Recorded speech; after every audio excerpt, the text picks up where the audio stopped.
Podcast is intended for mature audiences. The views and opinions expressed are those of the panelists and do not reflect in any way those of the podcast partners, sponsors, or affiliates. Enjoy.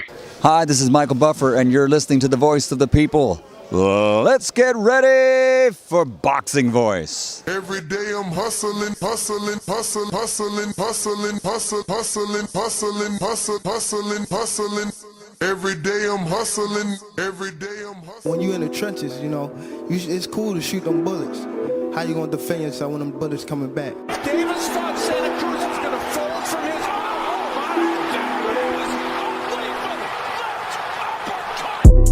his. The popular and acclaimed defending WBA lightweight champion of the world. If it was the streets, these niggas would have been smoked. Pack the whole group up, pack them up and get them the fuck out of boxing.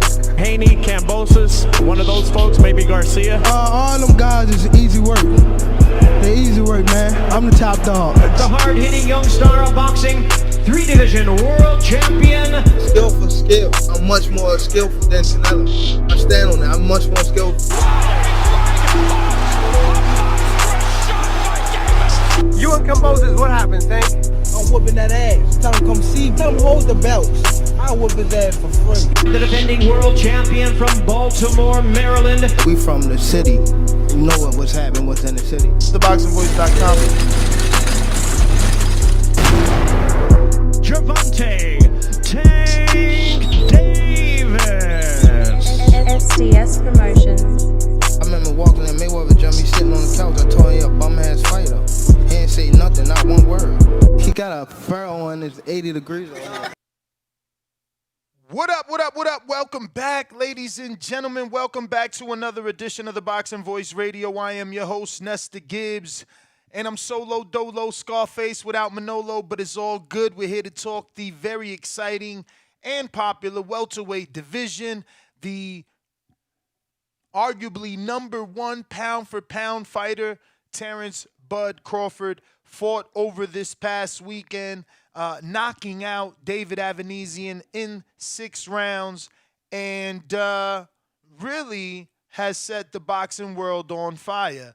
I mean, I'm glad we on Twitter, because damn, I bet you those that lie will jump on this space. Let me tell you, on Twitter, they are saying so many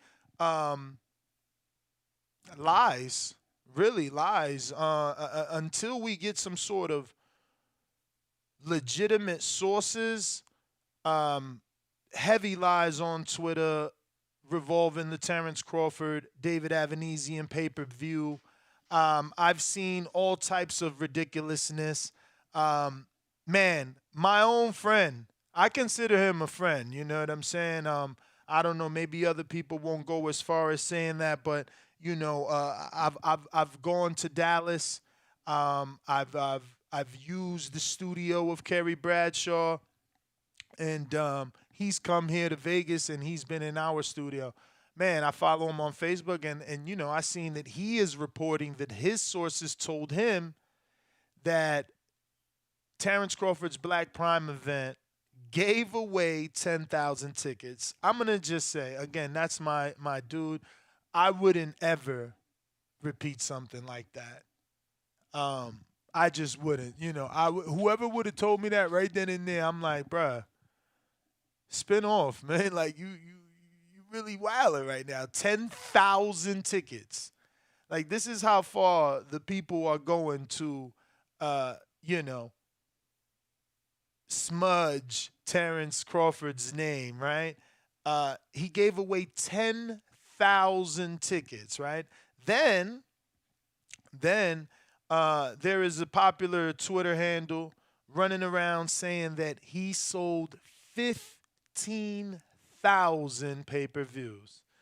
And you know, it's very sad that people wake up to lie on another grown man. It's pretty weird to me.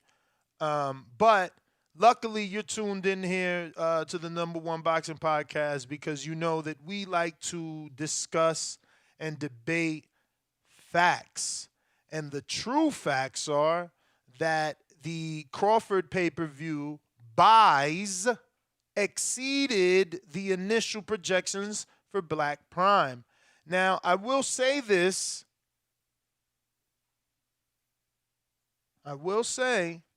This information is coming from Black Prime.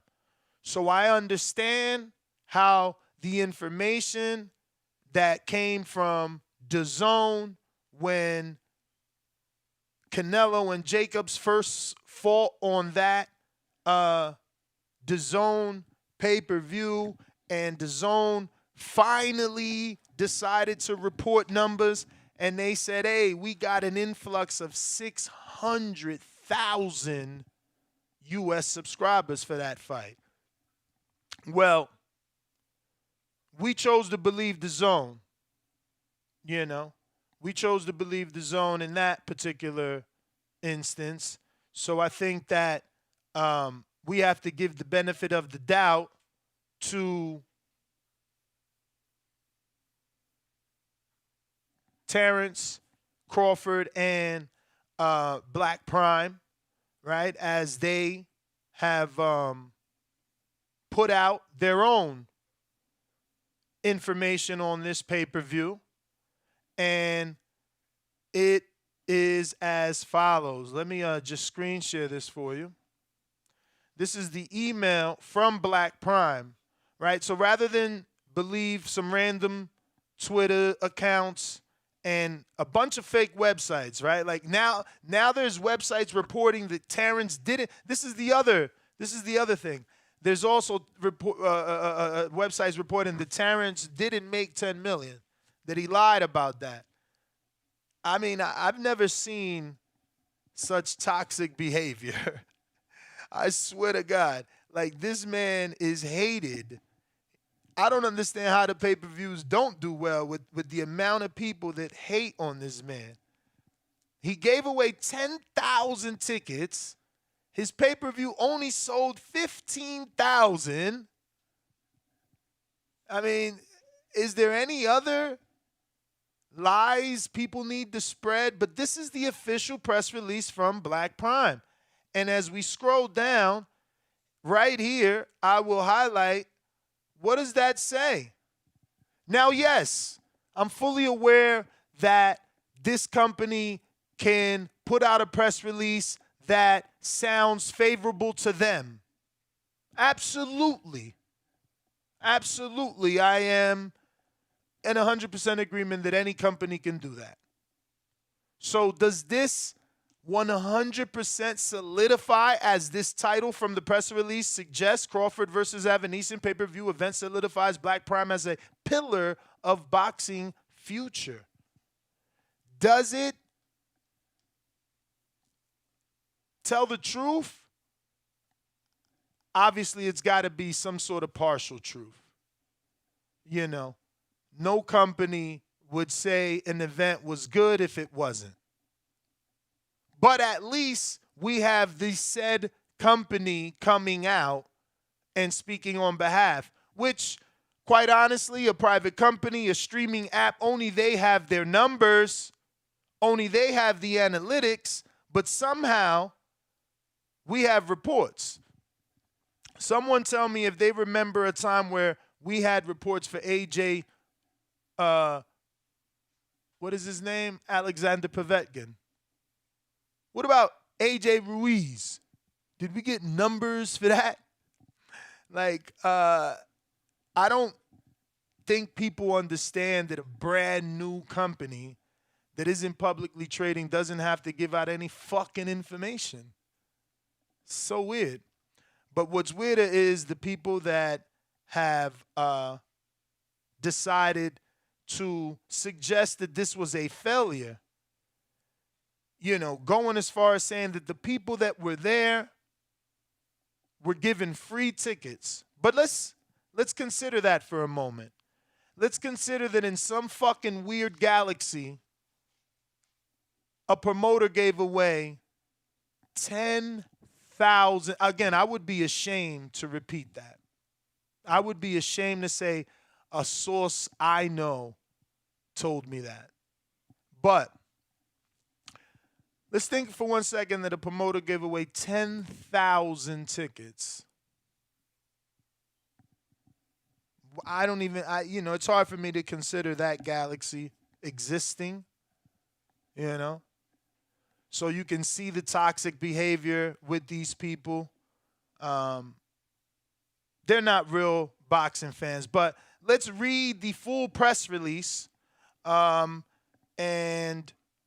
it says, Black Prime is thrilled to announce that the highly anticipated fight between Terence Crawford, who is 39-0, 30 KOs, and David Avanesyan, 29-4 and 117 KOs, was a resounding success, with the entire event delivering an unforgettable evening in front of Crawford's hometown crowd in Omaha, Nebraska.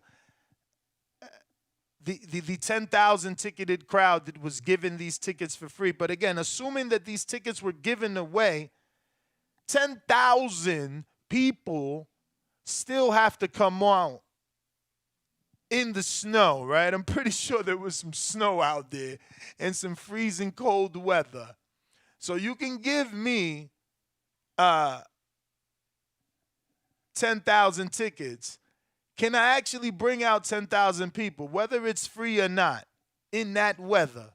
I'm just saying, to think that these people were giving tickets away when he normally sells out, it's pretty weird.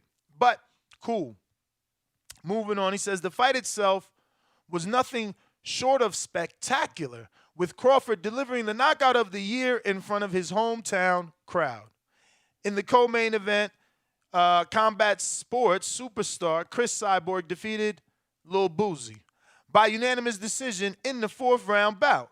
This marks the first time a co-main event was a 4-round women's matchup, and Cyborg's legendary stature to the table, making her U.S. debut in a new sport, further highlights Black Prime's mission to create a more equitable platform in boxing. Black Prime is committed to bringing diversity to the sport of boxing at every level. A multitude of production team was brought on together to provide boxing fans from all walks of life with a top-tier show showing everyone that Black Prime is a platform for everyone. From ring announcers, both Latinos of Mexican descent, to the organizers, the talent, and the fighters themselves, everyone involved came from all corners of the earth, cementing Black Prime's mission to provide a multi-ethnic friendly platform for fans. This fight was a prime example of that commitment, with Crawford and Avanesyan and every member of the card bringing unique cultural backgrounds to the ring.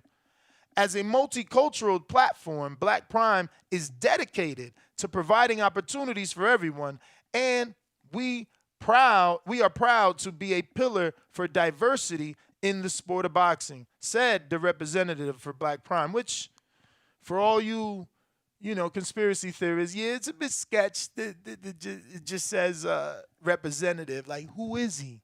What's his name? That was the problem with Al in the PBC. There was no De La Hoya. There's no Bob Arum. There's no Eddie Hearn to man the shit, to take the heat, to answer the tough questions. But, again, right now we have no one for Black Prime because it's quote-unquote set a representative from Black Prime. We are honored to be the only sponsor for this event. And I'll stop there because this is something I brought up yesterday. Pardon me there. I brought that up yesterday. I was shocked that they didn't sell any sort of sponsorship on that ring apron. And here they chose to speak about it, which I guess they made their statement because right after I said, man, there was no advertisement on the apron, I said, that fucking apron looked good the way the Black Prime logo popped and stuck out. And that's because it wasn't messy. Excuse me. That's because it wasn't messy with other logos distracting you. Your sole focus was on the Black Prime logo. So I think they did a good job there, but they spoke on it, and I quote, "We were honored to be the only sponsor for this event, allowing the focus to remain squarely on the fighters and their incredible talent. This was an extraordinary event for us, at Black Prime. To see two diverse fighters from across the world delivering an unforgettable performance in front of a hometown crowd was truly something special. We are proud to have been a part of this magnificent event and will continue providing opportunities for athletes from all walks of life to shine on our platform. Black Prime is excited to bring forth the biggest fights in boxing to boxing fans around the world and will continue to commit to excellence. And about Black Prime, obviously Black Prime is a subscription video on-demand company that offers multicultural content to a diverse audience worldwide. And you can follow them on social media, obviously at Black Prime Boxing, at Black Prime Boxing on Facebook, and at Black Prime Boxing on Twitter. So that is the official press release. Again, just before we move on, I do want to go ahead and reread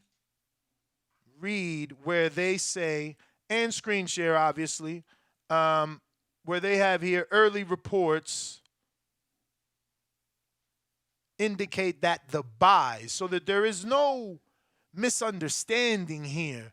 There's no playing with the words, the buys, right? Not the tickets, not the popcorn, none of the concessions. Early reports indicate that the buys for the sold-out event exceeded initial projections on Black Prime's digital. So, that being said, they had a number they wanted to meet, much like Espinoza, right? I've interviewed him dozens and dozens of times, and specifically when talking about Mikey and Earl pay-per-view, his safe number was 250.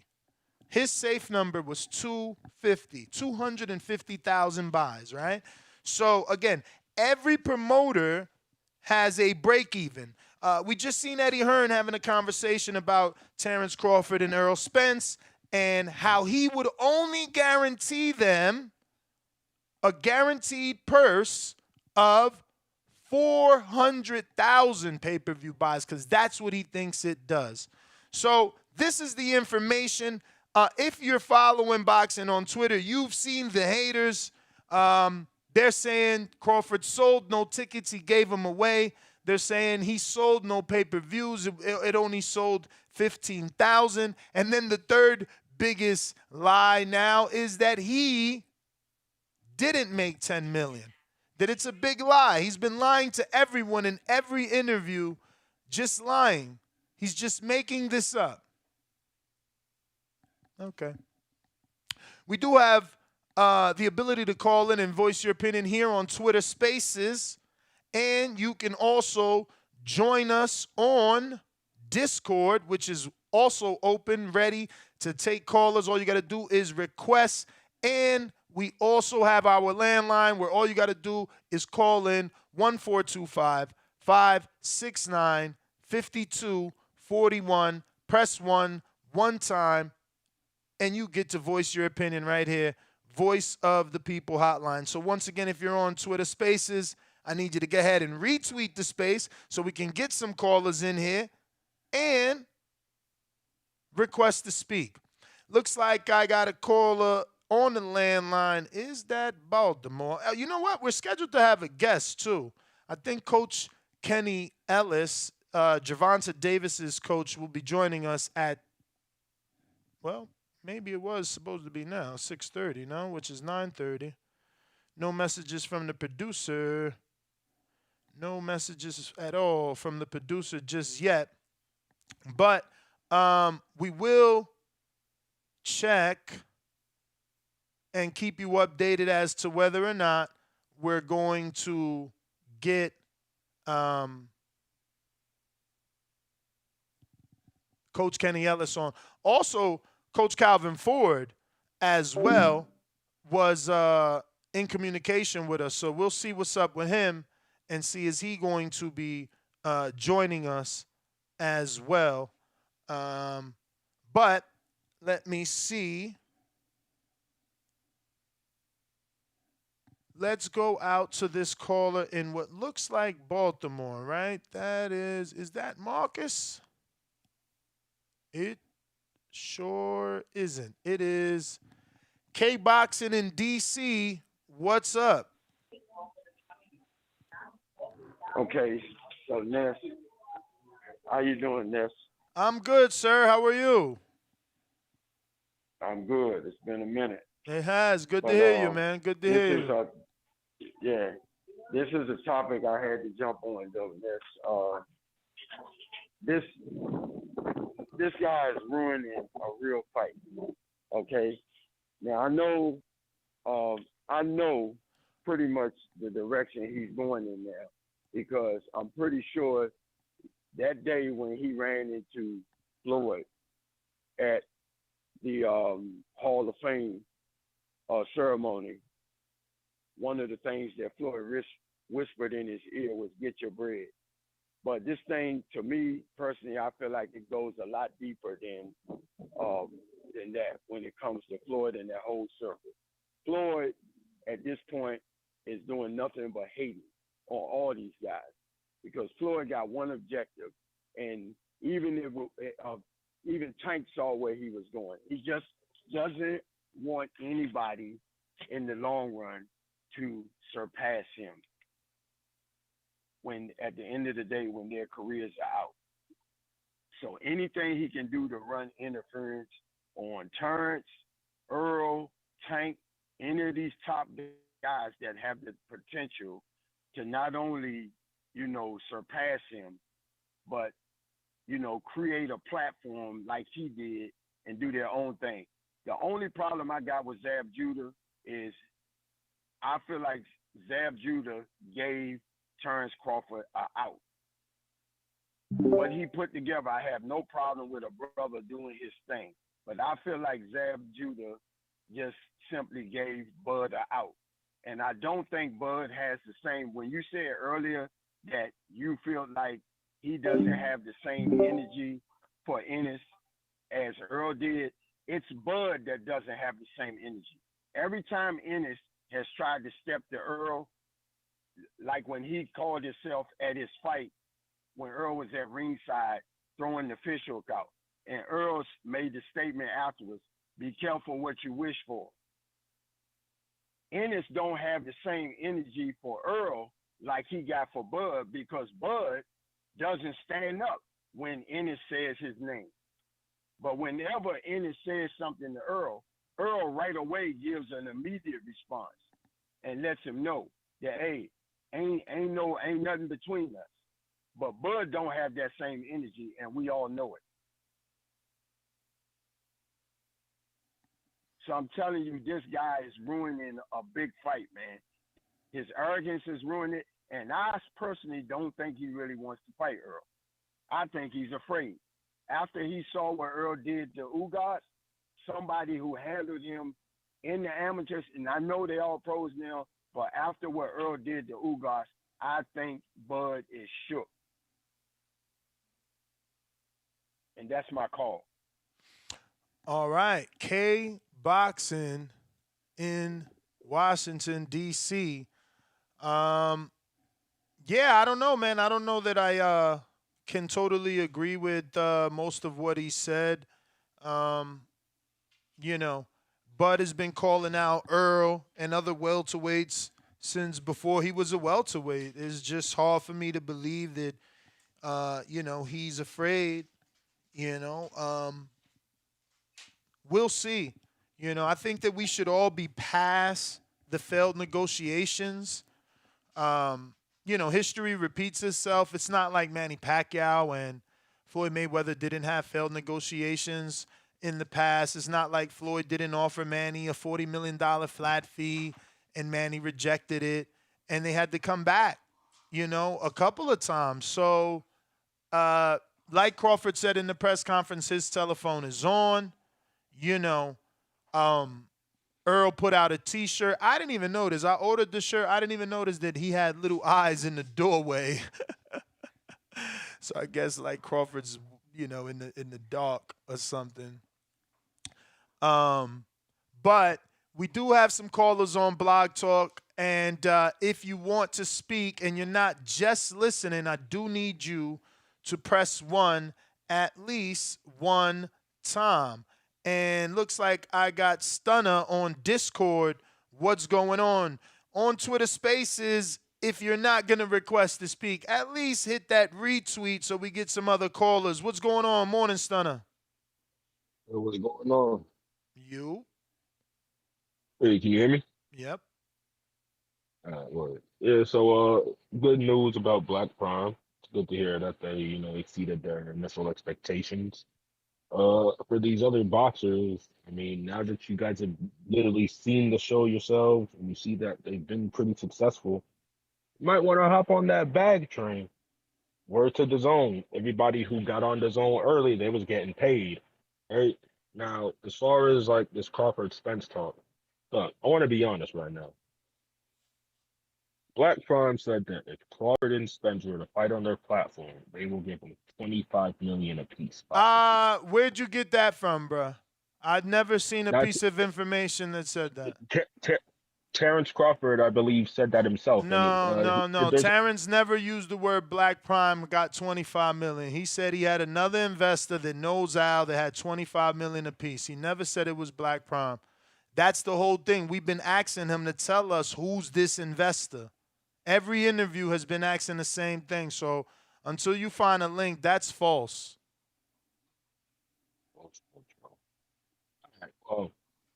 I hope though. If you want to make a theoretical conversation about Black Prime giving them $25 million, cool. I hope they got $25 million apiece. But you got to keep in mind, Al already said he ain't doing it. I ain't build up Earl to be the big fish to give him away. Well, see, just what I'm gonna say. I think it's getting to the point where it's like Spence fans are gonna have to really look at like I'm a PBC fan too. Like, don't get it twisted, but it's like if they gave them each 25 a piece, that's like they're each getting like a Deontay Wilder type payday. They're gonna be on the Forbes list for the year. You know what I'm saying? Like, I don't know if they getting 20. I don't even know if Earl as the A side gets 25 mil. Like, if they fight with the like possible splits that they've been thrown out there. So I feel like people really got to start putting more pressure on, like, it's like if y'all see clear cut that the PBC's playing games, like, fuck it, just tell Spence, you know what I mean? It's like, okay, you know what I mean? He might have built up Spence. It's like, thanks, you know what I mean? You get paid for each and every one of my fights too. It's not like I owe you anything, in that regard. So it's like, it's just fans of the sport. If they can make this fight happen and possibly pay them more than the issue is that Earl already answered that for y'all. Like he told you, I'm good. I'm good. I know what I'm getting. I trust Al Heyman. I'm getting no guarantee. Here's my thing, though. I'm okay with that. So he don't care about $25 million, bro. You got to understand, these dudes, they were taken out of poverty and they are multi-millionaires. Why would they bite the hand that feeds them for a one-off? You're not getting that. Think about it. Them Crawford you the one got to think about it. You the one got to think about it. You the one only PBC started that shit. Thank you, Al Heyman. You don't hear no other fighter thanking a promoter like that or their advisor or whatever the fuck. Bruh, this is different. Their loyalty to that man is different. Look how long it took Broner to walk away. And I love Adrian Broner, but we know there's more to Adrian Broner falling from grace. It ain't like Al just pushed him to the curb. We know Broner was out here wilding. He was that dude. He was fucking Earl. So something went wrong. We can't just act like he didn't do nothing. Like we ain't see videos of my man muff diving in strippers. Like, come on, man. Like, you know what I'm saying? How is he the poster boy? He the witness to tell everybody Al is bad and we gonna believe it. It's not even that. All I'm saying is if Crawford was willing to leave his promoter essentially just to make this fight. He was not willing to leave. Don't you keep spewing false narratives. He re-signed with his promoter. So he wasn't willing to leave. He served 2 terms like a president, then left. He couldn't re-up. He was suing them. Like, what are we talking about here, bruv? Yeah, you know what it is.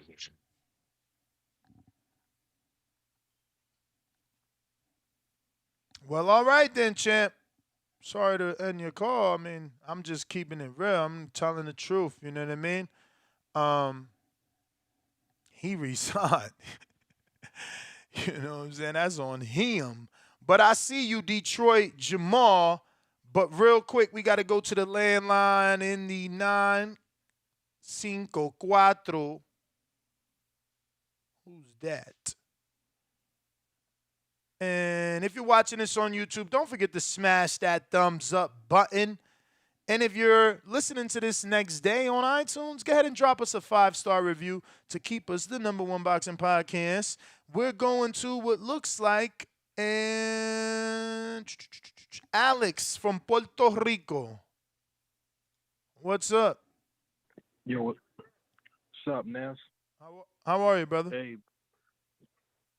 good. I'm glad. Like, I was one of the supporters for the pay-per-view. Like, my friends were like, "Yeah, you're a dumbass nigga." Like, but I like Crawford. Like, that's my favorite. So I keep it real. But Spence fans, bro, they what do you think about that new excuse when he said the easy route? They're saying that he didn't mean like Sean Porter was an easier opponent. They mean like, oh, it was an easier negotiation. I was like, bro, what the hell is that? Like, they come with creative like.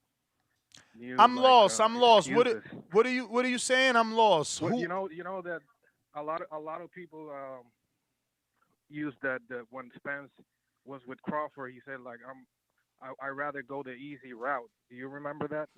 Yes.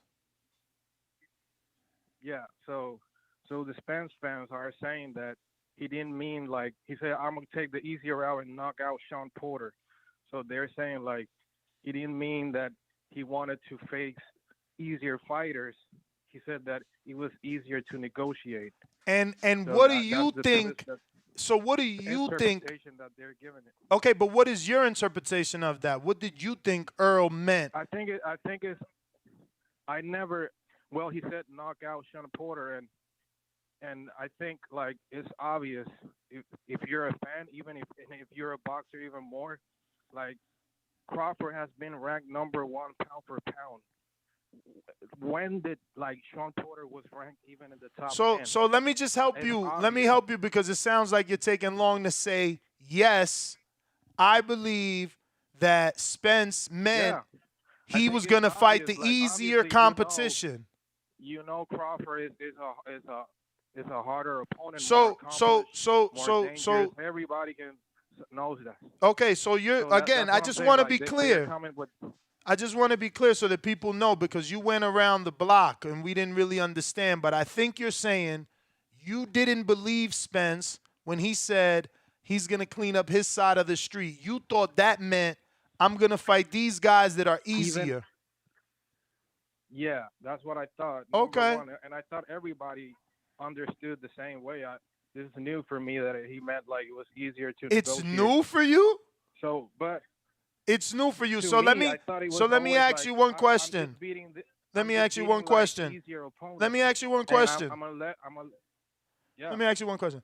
You don't think that there is a galaxy where Earl said that and he meant it's easier to get these fights with these champions that are on the same stable as me, the same broadcaster as me, advised by the same advisor as me?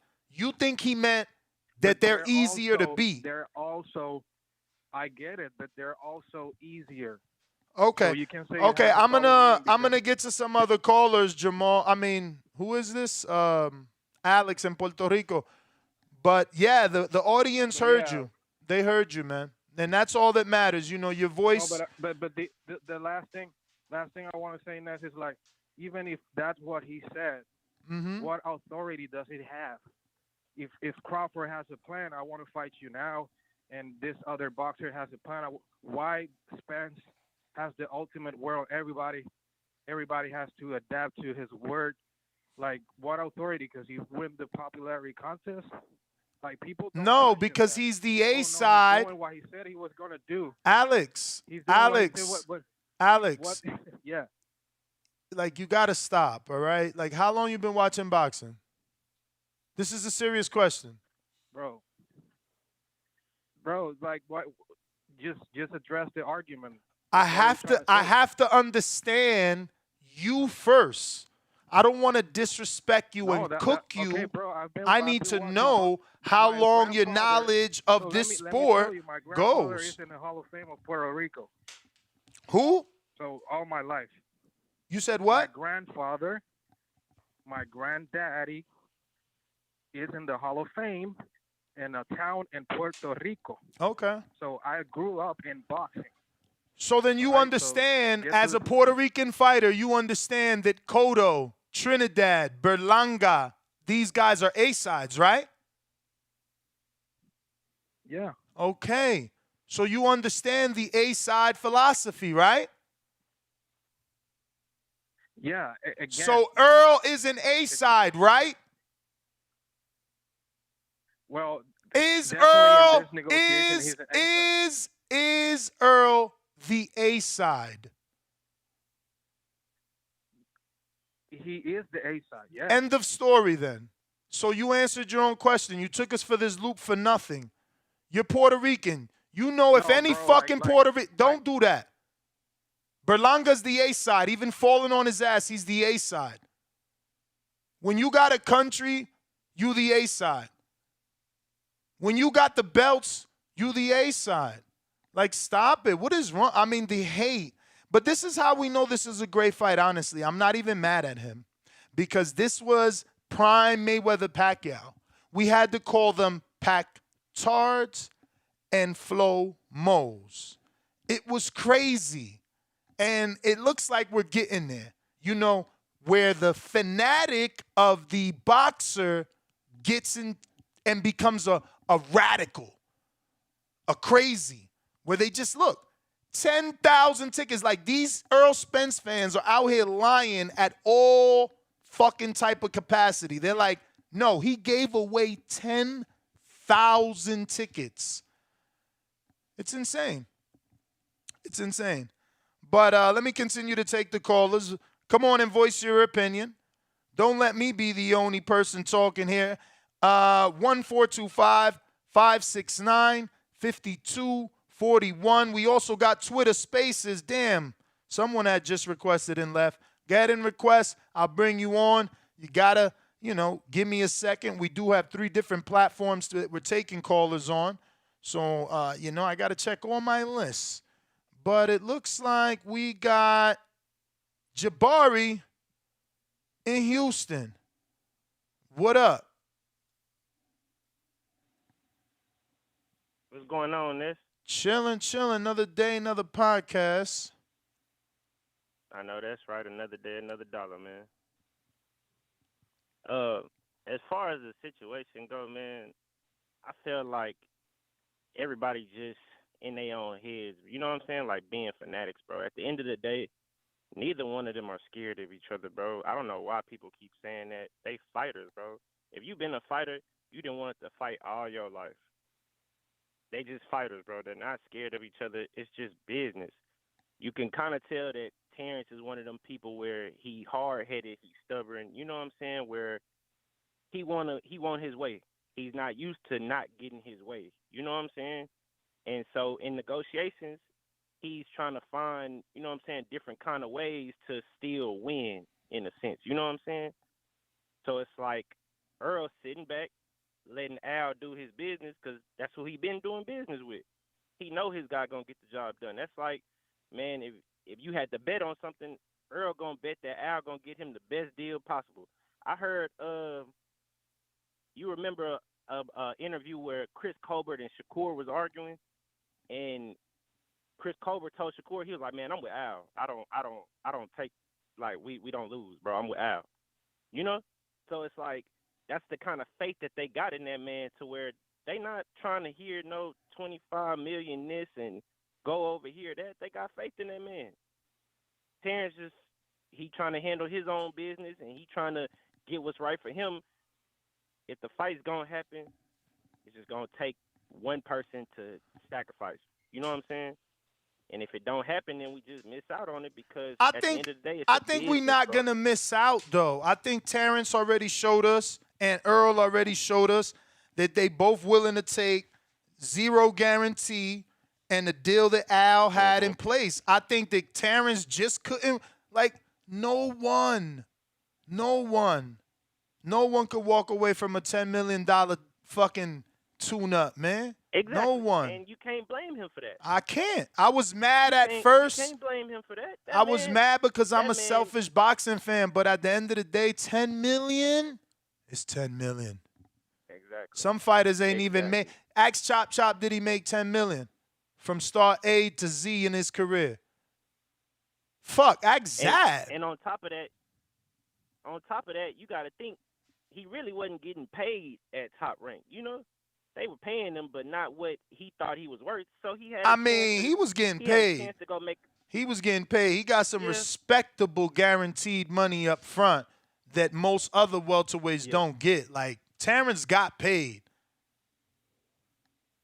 I think he just said, man, I'm finna get 10 million to go knock somebody out real quick. Here go the haters in the chat. Then we can come back. He ain't make 10 million. Then When they give Canelo 50 fucking million, no one bats an eye. No one blinks. They don't think that he didn't make it. When AJ makes 65 fucking million, no one says no, he didn't make it. I see these losers in the chat talking about that 10 million cap. You are so mad your life sucks. And his is fucking $10 million richer. Let me ask you, does it matter if he did or didn't? It obviously matters to these fucking haters, bro, because they got hate in their blood. That's what it is. Pfft, crazy. Look, Terrence can't make 10 million. Think about this. Terrence cannot make 10 million for Avanesyan, but Broner could be offered 50, 60 million from HBO. You know, Keith could be offered like 6 million from HBO. Canelo could be offered 55 million for Benavidez and 55 million for Earl, but Terrence can't get 10 million. Meanwhile, his guarantee for his last fight was 6.5. I tell you what, they didn't have a problem when Keith Thurman was asking for 10 million. Oh, they had a problem. They were mad that he was asking for that allegedly, which that ain't true. I don't believe that. Keith never told me that. Man, I think we get the fight. They be lying on Keith. I think we get the fight. I think Terrence. I think it actually, to be truthful, I think him going to get the 10 million, I think it helps the negotiations because now. Hell yeah, it shows negotiation power. He just sold out his fucking hometown. It shows power. I think it helps. And I think it helps get the fight done. Because they looking like, okay, you did sell out. You know what I'm saying? You did show that. I think it helps get the fight done. I think they didn't think Terrence could pull his own weight. I think he just showed, look, I can pull some weight, and I think the fight gets done. I agree, brother. Listen, let me get to some other callers. Appreciate you. I got a dozen or so people on the line. 1-425-569-5241. I need you to press 1 right now. If you're like, bro, why he taking so long? It's because you ain't press 1. There you go. That's one person press 1. But in the meantime, in between time, got to go out to Vito on Twitter Spaces. Unmute, Vito.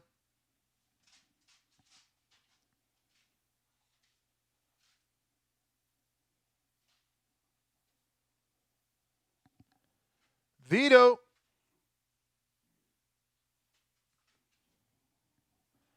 All right, no Vito. Try again, Vito. Looks like your mic ain't right. Damn, Jamal, you dropped off. We going out to Big Super Mix on the landline. What up, trucker? Yo, what up, man? What up? What up? Nothing, man. It's we're getting to the levels of Mayweather Pacquiao as far as bickering. As a hardcore Spence fan. You sounded. You getting some interference, man. I don't know. Maybe your truck radio interference with your Bluetooth. All right, what about now? Yeah. Anyways, yeah, we're kind of getting back to them days of Mayweather Pacquiao, where each time a guy has a fight or something happens, the momentum swings. Because truth be told, I don't think it's unrealistic to think that Crawford got $10 million. I mean, this is a new company investment. Look how much money DAZN was throwing around. And let's be real. Why would any fighter of that magnitude have to give away tickets in their hometown? I mean, I tell you, Earl wasn't giving us away tickets in Dallas. So all these things can be true. I mean, as far as exceeding expectations, that's very successful, and that's also can be true. Now, the question would become, if you're trying to use a negotiation, is okay, you exceeded expectations. What were the expectations? If we expected you to do 50,000 and you sold 150, hell yeah, we're happy. It's all negotiation. What I really want to see at this point, though, is I'm tired of waiting on it to see if the fight actually happens. I mean, I was one of the guys that had already booked a flight and everything for November, and we had to postpone, and thankfully I had that flight credit for Border Wars. But we're getting to a point where we got to get this fight. Terence is 35, going on 36. I think Errol's like 32. We've been waiting around since 2018. We're coming up on 2023. So, I'm interested to see what happens, man. I've kind of been waiting to see what's going on with Errol. It seems like we keep thinking he's going to fight in this date and this date, and even the January dates are starting to close in. I'm wondering if maybe he does say, let's just go ahead and make it happen. We haven't, it's gone silent on the Keith Thurman thing. So I don't think it's out of the possibility. And for all these people who are going to say the WBC mandated it, trust me, bro, I don't think the WBC is gonna want to be out of the running to make some money off of Spence and Crawford fight. So I guess we'll just wait to see what the news brings. But it's just entertaining when you can take yourself out of it and remind yourself of the old Mayweather Pacquiao days. And just a little reminder, though, the A side won that fight too, and that's what's going to happen again whenever these guys finally mix it up, man. So hopefully it brings us closer to the fight, man. We all want to see it, and it's been far too long at this point, man. All right. Looks like we might get a special guest. Hopefully he can jump on to add some spice to this, but we're going to keep it moving on the phone lines. Looks like we're going to New Jersey. Is this Brunswick? Let me see. Uh-oh, new number 2. Okay. Definitely a new number. Who is this in the 732? This is Mike. How you doing, man? What up, Mike? Talk to me. Where you calling in from? Yeah, man. I'm from Jersey. I'm from the New Brunswick area. Okay. Shout out. Yeah. Shout out Jersey. As a neutral boxing fan, been watching boxing since the late '80s, early '90s. It's just kind of wild to see the direction the fan bases have gotten with boxing. It might be because of social media and the exposure of everybody, but it's like fans usually just care about the fights. Like, I just want to see the fights. I'm not worrying about what this man is making, purse splits, none of that. Nobody's worried about that. Just fight. The slander that I feel like Crawford gets is unjust because the man been sacrificing since he was a sparring partner for Tim Bradley. He took less money to fight opposition in lower weight classes, so I don't blame him at an older age to bank on himself and to go all out and be like, I'm with the money, I want the big fights, I want championships, whatever. He's goal set. That's fine. Earl got a little bit more time than Crawford in his prime. Crawford, like the last caller said, he about to be 36. He about to be out of here. He said he's not trying to fight forever. So I just feel like fans just need to understand people have families too. These athletes are people just like we are. They providing for their family. Why would a man who's been out for over a year in the fight game wait even longer like Earl's waiting right now for a fight when he could pick up an easy 10 mil, feed his fam and pay his people and be good. I just think we need to wait on it. Personally, I don't know if the fight is gonna happen. I hope it does, but it's just it's overdue. It's over milked. It's been 5 years. They gotta do something in 2023. Because if it ain't 2023, it's washed. That's all I got, brother. All right, brother. Appreciate your content and your podcast. Appreciate everything you do. Appreciate you, man. Thank you for calling in and voicing your opinion. We got a bunch of callers on the line. I need you to press 1. That's going to indicate to me you're ready to rock and roll, like Jamal from Detroit. What up? What's up, my brother? How you doing? I'm good, brother. Thank you for calling in. Hey, I heard the brother from Puerto Rico say something that I just wanted to respond to a few callers ago. Alex in Puerto Rico. Yeah, go for it. Yeah, the brother said when I guess Spence said he'd take the easier route. Like, I think that's just what he meant. My man right about fans being like overly invested in boxing right now, where I used to think it was a racial thing, where it was like, black folks go against the Mexicans and so on. But looking at Earl and Spence, man, this is the ugliest thing. I feel like this is uglier than watching Mayweather versus the Filipino or the Asian community, the way they go at each other.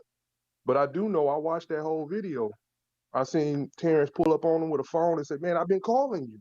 And he ain't got my phone. He said, "That's my number. Lock it in. I'm trying to call you. I'm trying to fight you." Bob was standing there saying, "I want to fight too. We'll never see Al Heyman." And then the next thing he said was, "Let's fight." And he said, "Well, hey, I'll take the easier road and knock Sean Porter out." And then the thing that like basically put it in stone for me is after he beat Ugas, he stood in the ring and said, "All right, I got all the belts. Now I want to fight Terence Crawford." To me, when he made that one statement, everything he said pretty much told me he never had any real intentions on fighting until he did what he said he was going to do. But I don't know what you think. I mean, I think it's what you said the second time around, that he was ready to fight Crawford after he got all the belts. I mean, he's with a very intelligent business mind, and they knew how to position themselves to be in the A-side position. You got to understand. See, right now, present day, no one is arguing who's the A-side because Earl and Al cemented that into their mind. But there was a debate. There was delusional Crawford fans that was trying to say the man deserved 50-50 when Earl was doing the heavy lifting. And that's just the case. You want to call it the easy route? Call it the easy route. What it was his advisor telling him, go this way to get the bigger check. Simple as that. Only one man gets a bigger check. One man was getting a bigger split.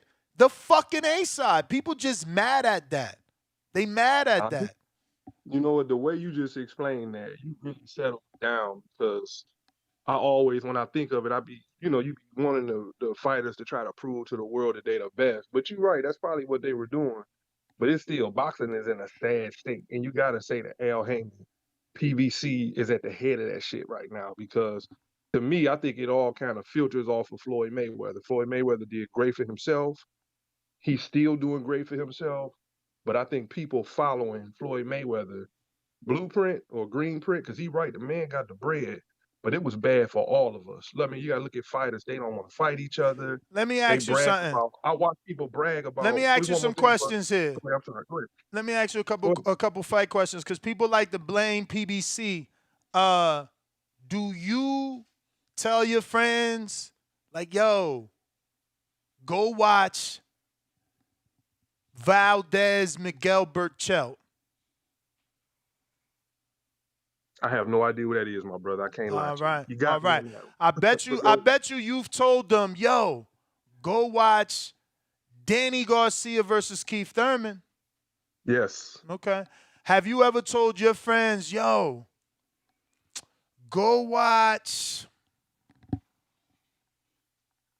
Shakur Stevenson versus Oscar Valdez? Yeah, most definitely. Now, I bet you told them more times to go watch Keith versus Porter. Yeah. All right. And that's all I'm saying. PBC fights are more memorable. We could go down the line of the free fights. The Top Rank give us like Tio Loma. Who calls into the? I do a show 2 times a day for nearly 3 hours a day, roughly 2 hours a day, let's say. And don't nobody in here call talking about, man, that was a classic, Tio Loma. Thank you, Top Rank. You gave us that for free. We need to watch that next. Let's do a film study. No. None of these free fights, none of these quote unquote big fights Top Rank giving us are memorable. Can I cut in on Yeah, that? absolutely, So absolutely. the PBC is at the head right now. They the top of the totem pole. But to me, when I look at PBC, but they not all though. Of their fighting. You say what, brother? But they not. Top Rank is. Top Rank got the #1 heavyweight and the champ. Top Rank got the next division, which is not the next, because I don't think they got anybody in the cruiserweight division. But they got the next one in light heavyweight locked up. They got 3 belts there. I mean, let's be real. Nobody watch light heavyweight though. I mean, you know, I'm saying I watched all of the Bivol fights and all of the Better Beef fights and all of the Zuldo fights and all. Yeah, no, I watched. But you got to remember though, you're different. I am. You feel me? I'm talking about in general. PBC got the boxing game on lock right now. That they show the most entertaining fights, but I don't see them guys. Put like this. Whenever I hear a PBC fighter, one of the main guys, Charlo, all they talk about is money and ASAP. That's the first thing come out their money. They mouth money, ASAP, gate. But I bet you remember that Harrison fight. Harrison, my guy, I'm from Detroit. I hope they get a rematch. Harrison gonna whoop his ass again. Tell you that. But that's all that matters, that they build in storylines. Sometimes marination is needed. Listen, and we learned that from Bob Arum. But he over-marinates. But sometimes you got to marinate to give the fans something to care about. That's true. And then his brother. He ain't had no meaningful fight in his career, I don't think. Jamal. I mean, in his middleweight career, but definitely in his 54-pound career, he had a couple meaningful fights. Was he the one that beat Trout? Yes. They both did. All right. Well, great show, my guy. Appreciate you. Spectate. I appreciate it. Let's do it every day, man. Let's go. Salute Detroit, man. Appreciate you calling in. And you can do the same. Okay, I think is this Bernie? I wanted Bernie to get on via the link, man. What up? What's happening? Why you ain't click the link? I didn't know how. I ain't got no link. I don't know where to do it at. In the Instagram, if you would have just clicked it, it would have opened up in your phone, but it's all good. What up, champ? Why they hating on your mans like that? Damn, y'all gave away 10,000 tickets, Bernie? Man, because he the best. And I was calling in because I just happened to be taking the babies to school, and I seen something on my phone, so I started listening to this, and it was another fella. I don't want to get too head because so many callers came in while I was trying to get on. But the guy was talking about man, look to all the hate. I don't even know. I can't even remember what he said. But listen to this, man. You see what the kid did. You see what he do. Oh, that's what he said. That's what I wanted to say. They was talking about Bud, like his big head, like he just is stubborn to get his way. The man accepted everything like you said, you called him the B-side. He understand he up against it. He accepted everything that they said and still couldn't make a deal. Come on, man. That's the thing, everybody listen. He said everything that they accepted, everything that they said, whatever the low end, even if he wins, he still wasn't even gonna get an incentive, even if he won. And he said okay, and he still couldn't get that. Now, Ness, like I say, ain't nobody talking. He deserved to understand what was going on in the business room.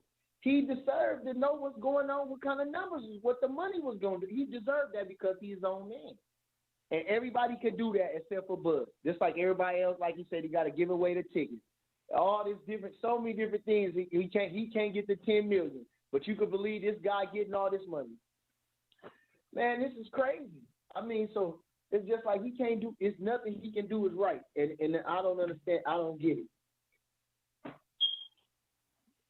But what I came to the realization today is that they getting on that Mayweather-Pacquiao level, man, where the fans are just making shit up for each of their fighters because they gotta make them look good. So it's like it's a gift and a curse though, because it might help the fight. No, the fight is huge. This fucking fight is so huge right now. This is a huge fucking fight. Okay, now now if we could just talk about that, that's the thing right now that they should understand right now. This fucking thing is over the top, and we need to get this thing going. All this other shit, like if it's an ego involved or it's that, this shit's stupid. Because the people is clamoring. If this was a dope house, motherfuckers be lined up around the block. You understand? So, I couldn't say. And to me, you know, I don't want to. It's pathetic if them guys is not doing that. Because if my guy want to know, he's coming as his own man. If he not getting, he should know what's up. How can you not say he his own man? And then they was talking about the A side. Now I hear what you saying too. I dig what you saying about the this and that. But listen, this man was already a star before Errol Spence ever became anything, bro. Come on, man. I can't understate that. I mean, it is what it is, bro. And this man was on a trajectory to fucking take over for everything. I mean, soon as we didn't have nothing, Adrian Broner wasn't at lightweight, we was gone. We fought the number one contender right there. This is real boxing shit. We fought the number one contender after. Come on, man. Gave him a shot because on the strength that he felt like he got robbed. Come on, man. Then went up and fought the most feared guy at 40. The other dude that had the belts, okay, he did what he did. Man, come on. We blew through these guys. Went straight to. They start talking about Pacquiao, not us. They start talking about Pacquiao because he's so good and because Pacquiao. Come on, man. You say, okay, well, I'm not turning down Pacquiao. I didn't turn down nobody else. I'm not turning down Pacquiao, but I don't give a fuck if I fight Pacquiao. I'm fighting whoever they put in front of me. And then, matter of fact, if I don't get him, I'm going to 147. I'm skipping 40. I just beat the most feared dude. I'm already. Come on now. Man, come on, man. They better. So what are we talking about here, man? I think, like I say, you feel me? Like it's like a popularity contest on everything. When they came on the scene, they came with a lot of motherfuckers coming through too. It wasn't just them. It was Keith Thurman, Danny Garcia. It was all these motherfuckers. It was a new little joint, and them niggas is cool. You feel me? They young, they fresh. I get that. You understand? So everybody else that's just want to be in the know, they don't really know shit for real, just want to be. You understand? Not real boxing fans. They just want to be just like the gang of motherfuckers just call in on your show. I mean, you feel me? So, of course, they hanging with all these people. They doing this. They making noise. You know what I'm saying? That's what people like. Then we from Omaha. You feel me? He just chilling. He ain't got no Lambos. He ain't putting out a lot of money. He ain't, you feel me, talking big. I mean, it's just so the popularity thing just overshadowed. Like I say, this man is really that guy, man.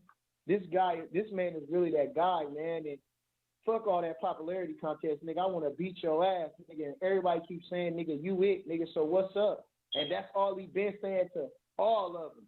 Man, Keith Thurman, nigga, I fear none. And that's why I keep telling y'all, what y'all make think this guy scared of anybody? Man, get out of here.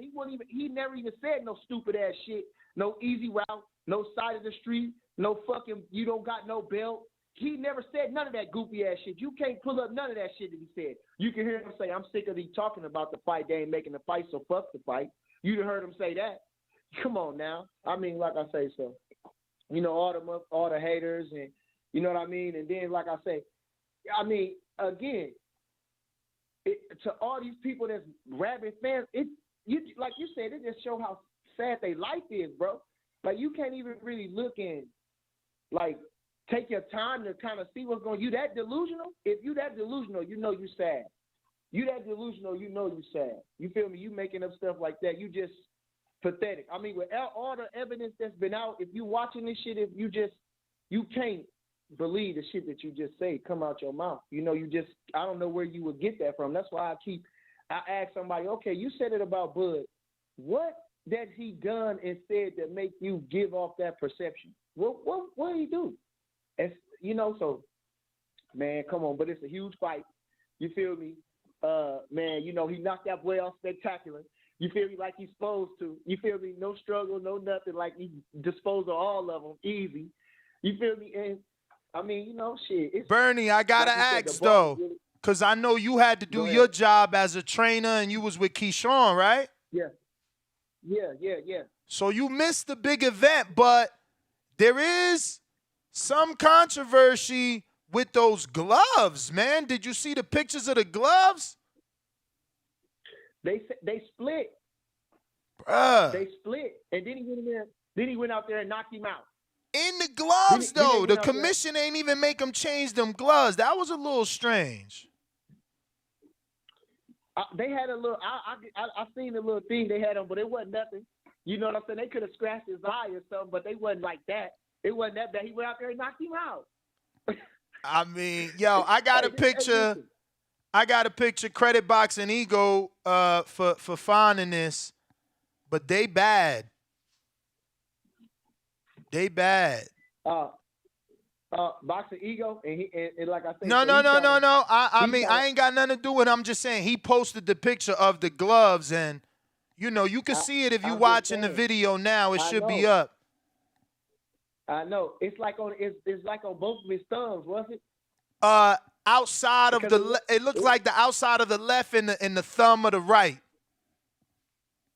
Yeah, but never on the knuckle or nothing. It's just on the thumb. Yeah, well, one of the thumb and like I said, the outside. Look at the picture; it's up there now. But I'm just saying, damn, Everlast got that. That's bad. Them brand new gloves. I mean, I think they losing their steam or something. Obviously, you feel me? The motherfuckers cheap. Some cheap ass gloves, and the shit just happened. I mean, you know what the fuck? The glove don't matter nothing. Fuck the glove. We knocked him the fuck out. When the glove became an issue, we went out there and knocked him out. So they didn't even get past the round. They were supposed to go change the gloves or do whatever they're going to do. The Everlast just had some cheap gloves. That's all it is. I mean, what the fuck? Ain't no. But you gotta find it. You gotta find it strange that the commission didn't make them take them gloves off. Cause y'all get two pairs. Because when they was in the action, and I think so. If I'm not mistaken, I think he burst the other one in the back room. Oh shit!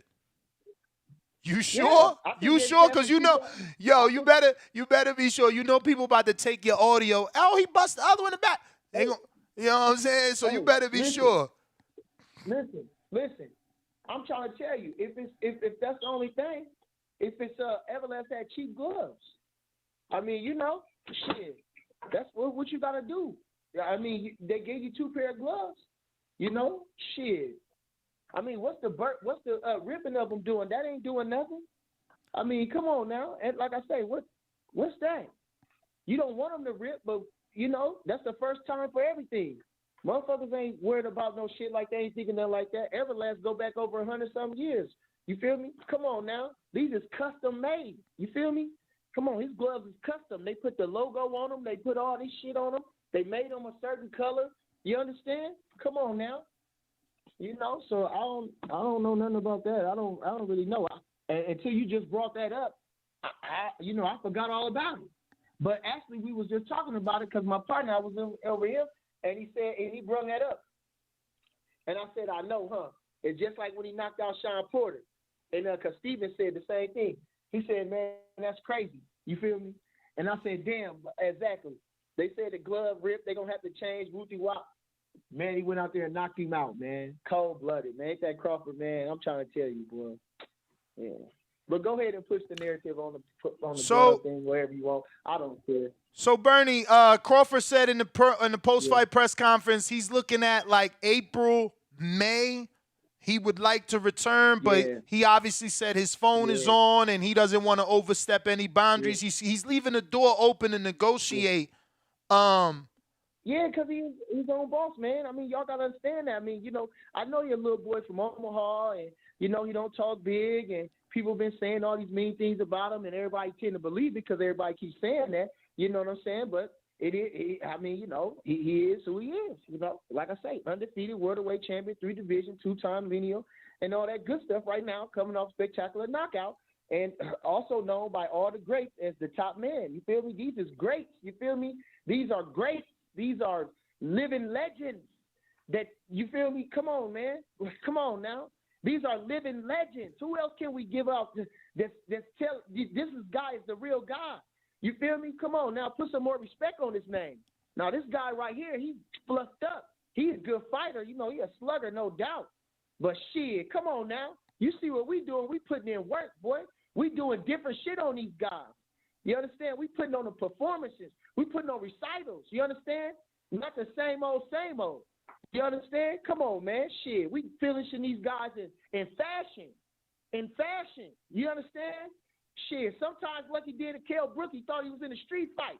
But you see what he hit him with, how he caught him, the angle that he caught him with the punch he hit him with. Come on, man. You can't bring it up on no these guys ain't doing shit like that.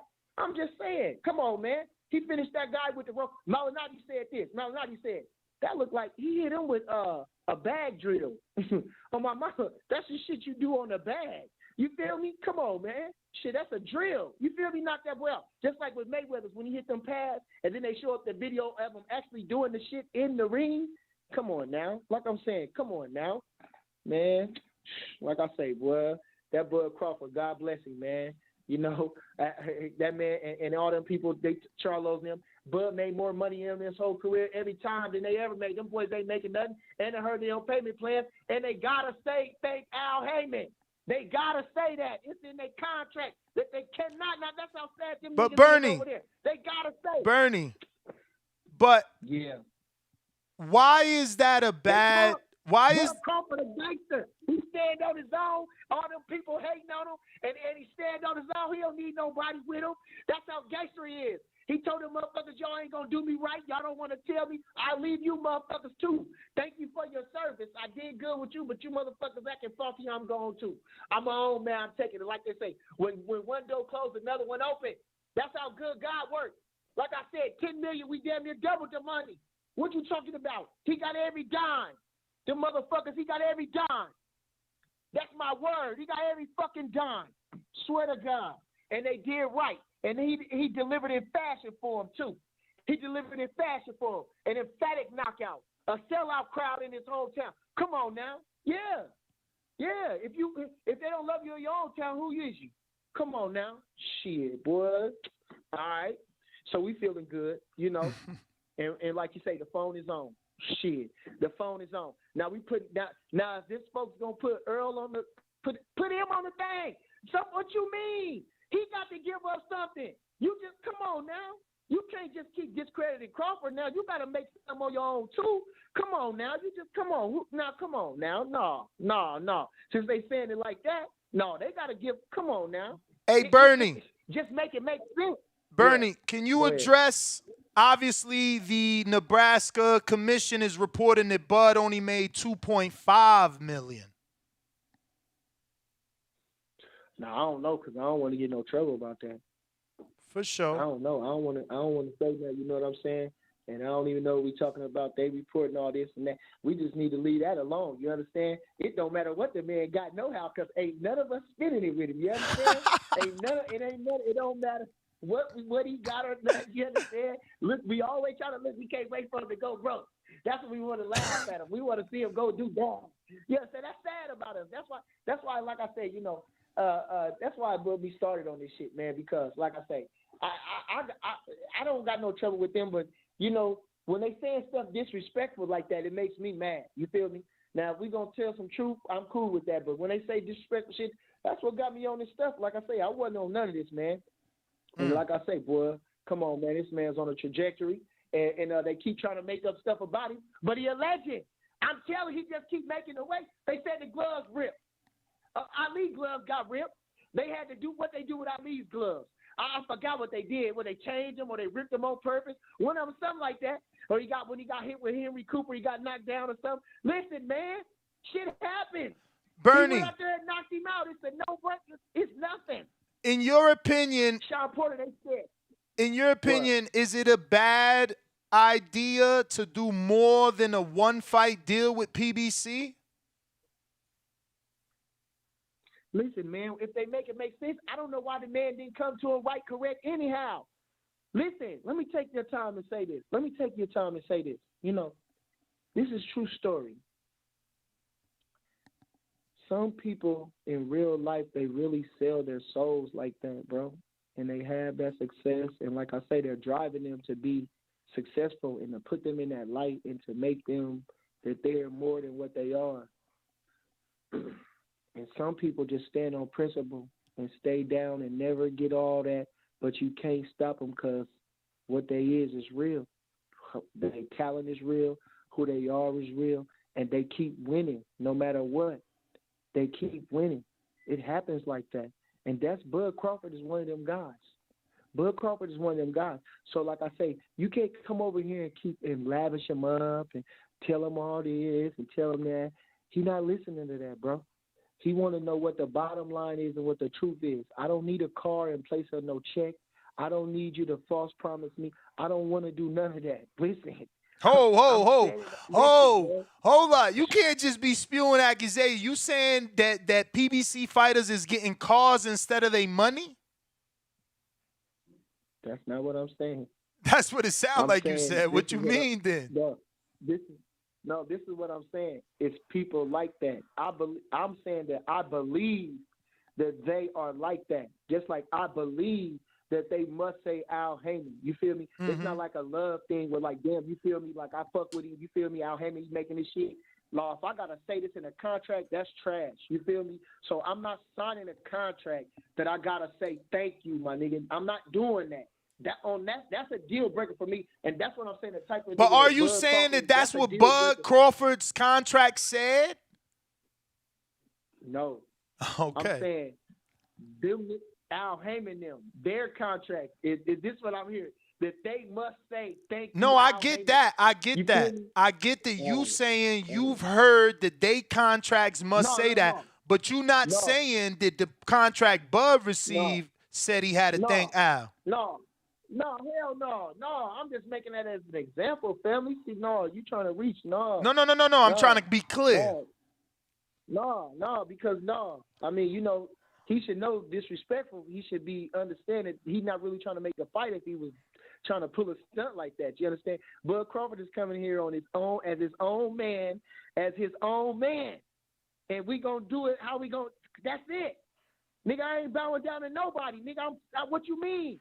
I might not got 50-50 in the motherfucker on the money, nigga, but I'm 50-50 as a nigga, I'm 100 as a man, nigga. That's it. That's how I'm trying to tell you niggas, man. I'm trying to tell you that's how it is. And that's where them niggas need to understand where we coming from, nigga. I don't give a fuck about the money, but I'm a man, nigga. And that's how it is, nigga. And you gonna treat me as a man, nigga. That's how it is. And I'm done talking about it. All right, so what's up, Ness? Anything else? But, I mean, what was said that you feel you weren't being treated as a man? Because the man wouldn't let the man see the books. That's what they reporting, right? The man wouldn't. I'm a promoter in the event. I'm not getting no money up front. I'm not getting a guarantee no money. So all my money is coming off the event, whether it be the snacks, the fucking gate, the PPV. I need to know all that shit because that's where my money coming from. And I need to know that shit because I'm coming in just like that. And out of all that shit that's coming out, I'm only getting the way lesser of the motherfucking money. And if I do that, if I win, I'm still going to get the same lesser of the fucking money. And I'm still going to be the B-side. So I'm doing all this shit. And even if I win, that's how bad I want to beat this motherfucker's ass. And they didn't want to let him do it. All I need to do is see the money. Goddamn, I'm going in there blind. I don't know shit. I'm just hoping that the fight don't blow. Everybody said they want to see the fight. So fuck, I'm going to take a gamble. I'm going to get in shape. The motherfucker, you be making money. We should make money.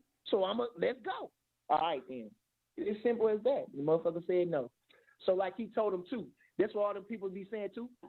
Bud told them folks up front, listen, no matter what y'all are without y'all, I'm fighting. That's it.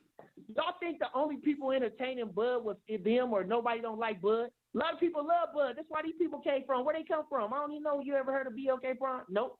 But they love Bud. They saw something in Bud, so they came out there and gave him big money, and it was a success. They gambled right. He knocked that boy out. Beautiful, spectacular fashion. You understand? So like I said, you think you ain't the only man chasing that girl, and you ain't the only girl. You entertaining. You feel me? Nick got a couple hoes. She got a couple niggas. You understand? Come on. I got a couple weed mans. I got a couple motherfucking mechanics. I know a little bit of everybody. I got 2 or 3 of everything. You understand? So what we gonna be different? You understand? Come on now. Motherfuckers looking at me. You understand? They trying to figure out a way. All right, then I'm done with that. Now listen. They keep talking about this and that, talking about Boots and everything. Listen, Boots is cold-blooded, man. That dude, he looking like everything that they say he is and yada, yada, yada. But listen, man, ain't nobody petition the WBO, bro. Ain't nobody petition the WBO, bro. Virgil Ortiz, they went on about their business. You understand? These are the people that they want to see. Bud don't turn down no phase. That's what y'all need to really think into your head. You understand? He's sick like that. The money, he want to make the money, but he's sick like that. He don't turn down no fades. You understand? Bud Crawford don't turn down no fades. For good, bad, worse, or indifferent. He don't turn down no fades. You know how to get at Bud Crawford if you really want that smoke, boy. You know how that is. Talk that shit. Bring it to him, and you will get it. Bernie, so I got one last one from my producer. He says, is there any reason PBC would ask to know how many pay-per-view buys Bud sold for the Black Prime pay-per-view?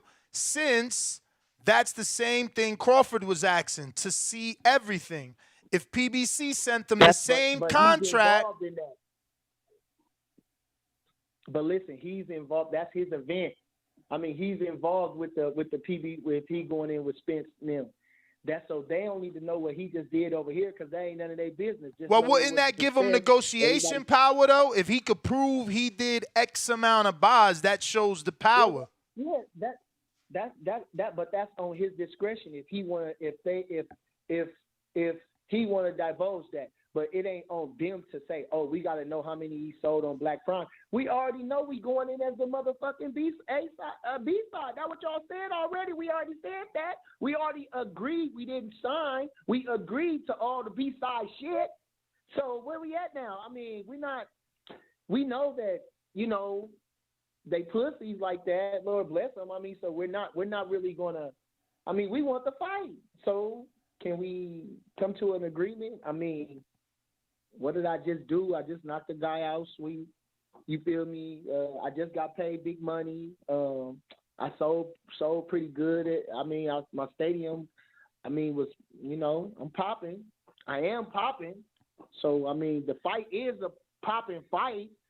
So can we just make the fight? I mean, I already conceded to everything. I mean, so, you know, I mean, can you just make it right for me? I mean, damn, we is black. I mean, damn, I didn't ever say nothing bad about you. I mean, I did win a lot of shit too. I mean, a lot of great fighters say good on me too. I've been in top fighter in Ring Magazine for a long time. I mean, all right. I hear you, champ. I hear you, man. But before I let you go, man, what did you think of Keyshawn? He looking like that. He's looking like he next up. Keyshawn looks so beautiful, man. I'm going to go up tonight. You know, you can check out the Bernie the Boxer show tonight. You know, I had to get out a little jet lag and all that stuff. But it was beautiful, man. And being with him in training camp and being with him, man, it's a dream come true for me, man. You know, like I say, I had just seen him on television. And then maybe a year or two later, man, I'm right there working with him and being with him like that. So it's just cold-blooded, man. So like I say, just everything, man. It was great. And his training camp was great. And you know what I'm saying? You know, the woes and toes of training camp and his life as a fighter and seeing up close and then how he come out there and perform real good. I mean, it's beautiful, man. You know, see his family come up. I got to meet some of his family. Beautiful, man. You know, it's just, and he go underneath them lights, man. It's crazy. I was actually talking to a photographer out there and I was hanging out with him and he's I think he's a photographer for Tiger, I think.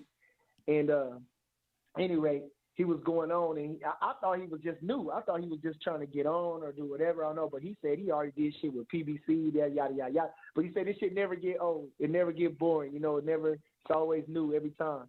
Yeah. It's big-time shit, so he's big time. You feel me? Keyshawn, man. You see him, he sparkle underneath them lights, man, and he really that guy. and it's a pleasure to work with him. And I can't wait to see what he do in the future.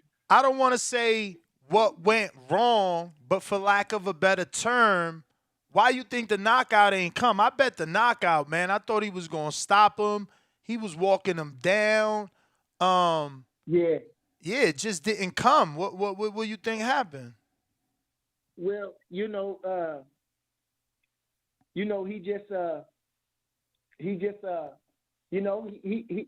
have stepped on him a little bit more, whatever. But I'm still glad he got those good 8 rounds. With a veteran. That guy was a veteran. That guy was wily in there. That guy knew how just to be at the right moment. Not to get stopped. But I think, like I say, it was a beautiful exhibition of boxing. And you know what I'm saying? I'm glad the kid got the rounds in. Shit, I'm glad the kid got the rounds in. You gonna see it. Don't worry about it. We got some things to work on, but he definitely gonna build off that performance. And like I say, man, Keyshawn that guy, man. Keyshawn that guy. My producer says I didn't ask the Crawford contract question correctly. He says since Crawford said he agreed to everything, if PBC sent them the exact same contract with a 2023 date on it, would he take it? Like I say, I mean, I couldn't say that, but we already know the quote-unquote B-side, so I don't know. You feel me? And I know Bud, I don't think he's in a stubborn position to be like I said, he'll revisit the shit. You feel me? So I don't think he's going to come in there and try to over-demand, now I want 50-50 or I want, you know what I mean? Or he gonna come like how he came. You feel me? Let's just make it make sense. That's it. And if they know better, they the ones, you know what to do. Come on, man, Ness, you know what to do. You know what to do. You know when you go buy that car, you know what that motherfucker want for it. You know what to give him for it. I'm old school, though. You understand? When I go buy the car from the people, I know what he want for it. This is what he'll take. You understand? Let me make it happen.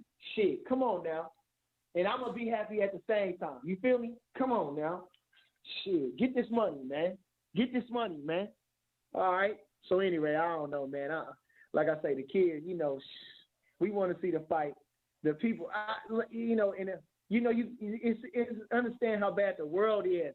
Like I say, man, how can you not love a guy like Bud? I swear. I know he's from Omaha. But yeah, how can you not like it just says go to the stuff. I was just talking about something that was kind of in my dream.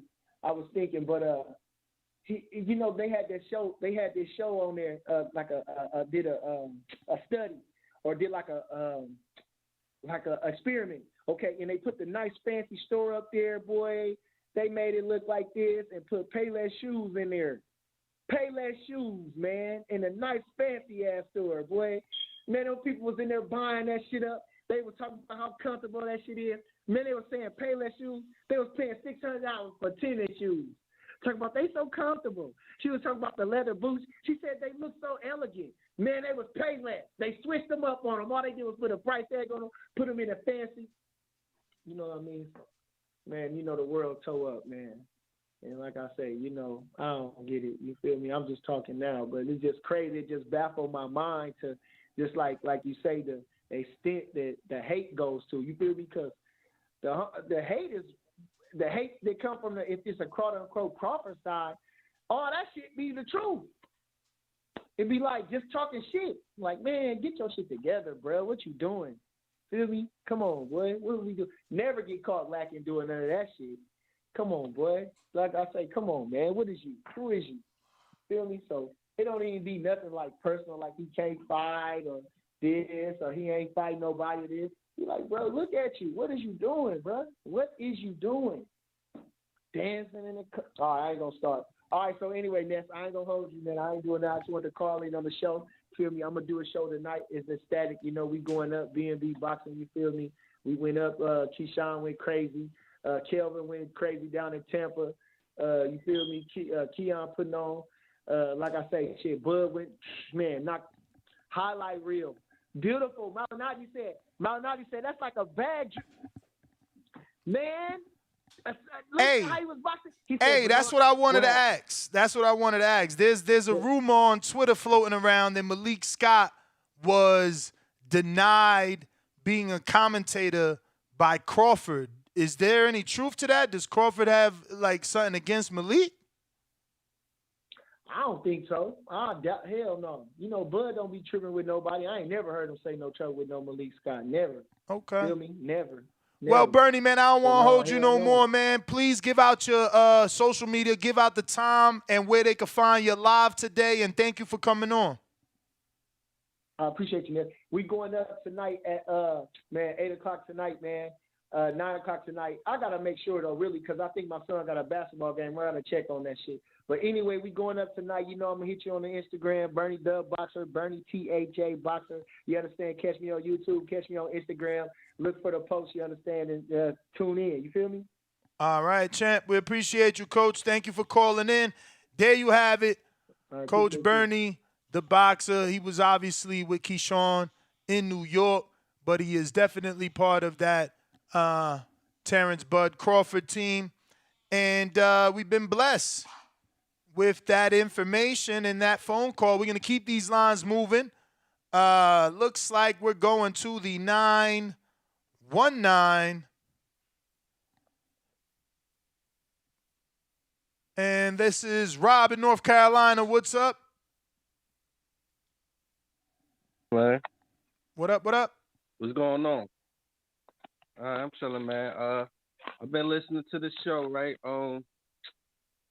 When it come to Bud, I think PBC just they just don't want it. Like it's like it's one thing after another. It's like the only time I hear this A side, B side, the splits and all of that, outside of the Anthony Joshua Wilder fight, this is the only time I hear that when it comes to trying to make a fight. Like Errol Spence, when he fight anybody else, it's never about that person not being a star, they pay-per-view numbers, what they accomplished, the splits and all that. None of that's a factor with anybody else. But as soon as it comes to Crawford, it's like all of these stipulations, man.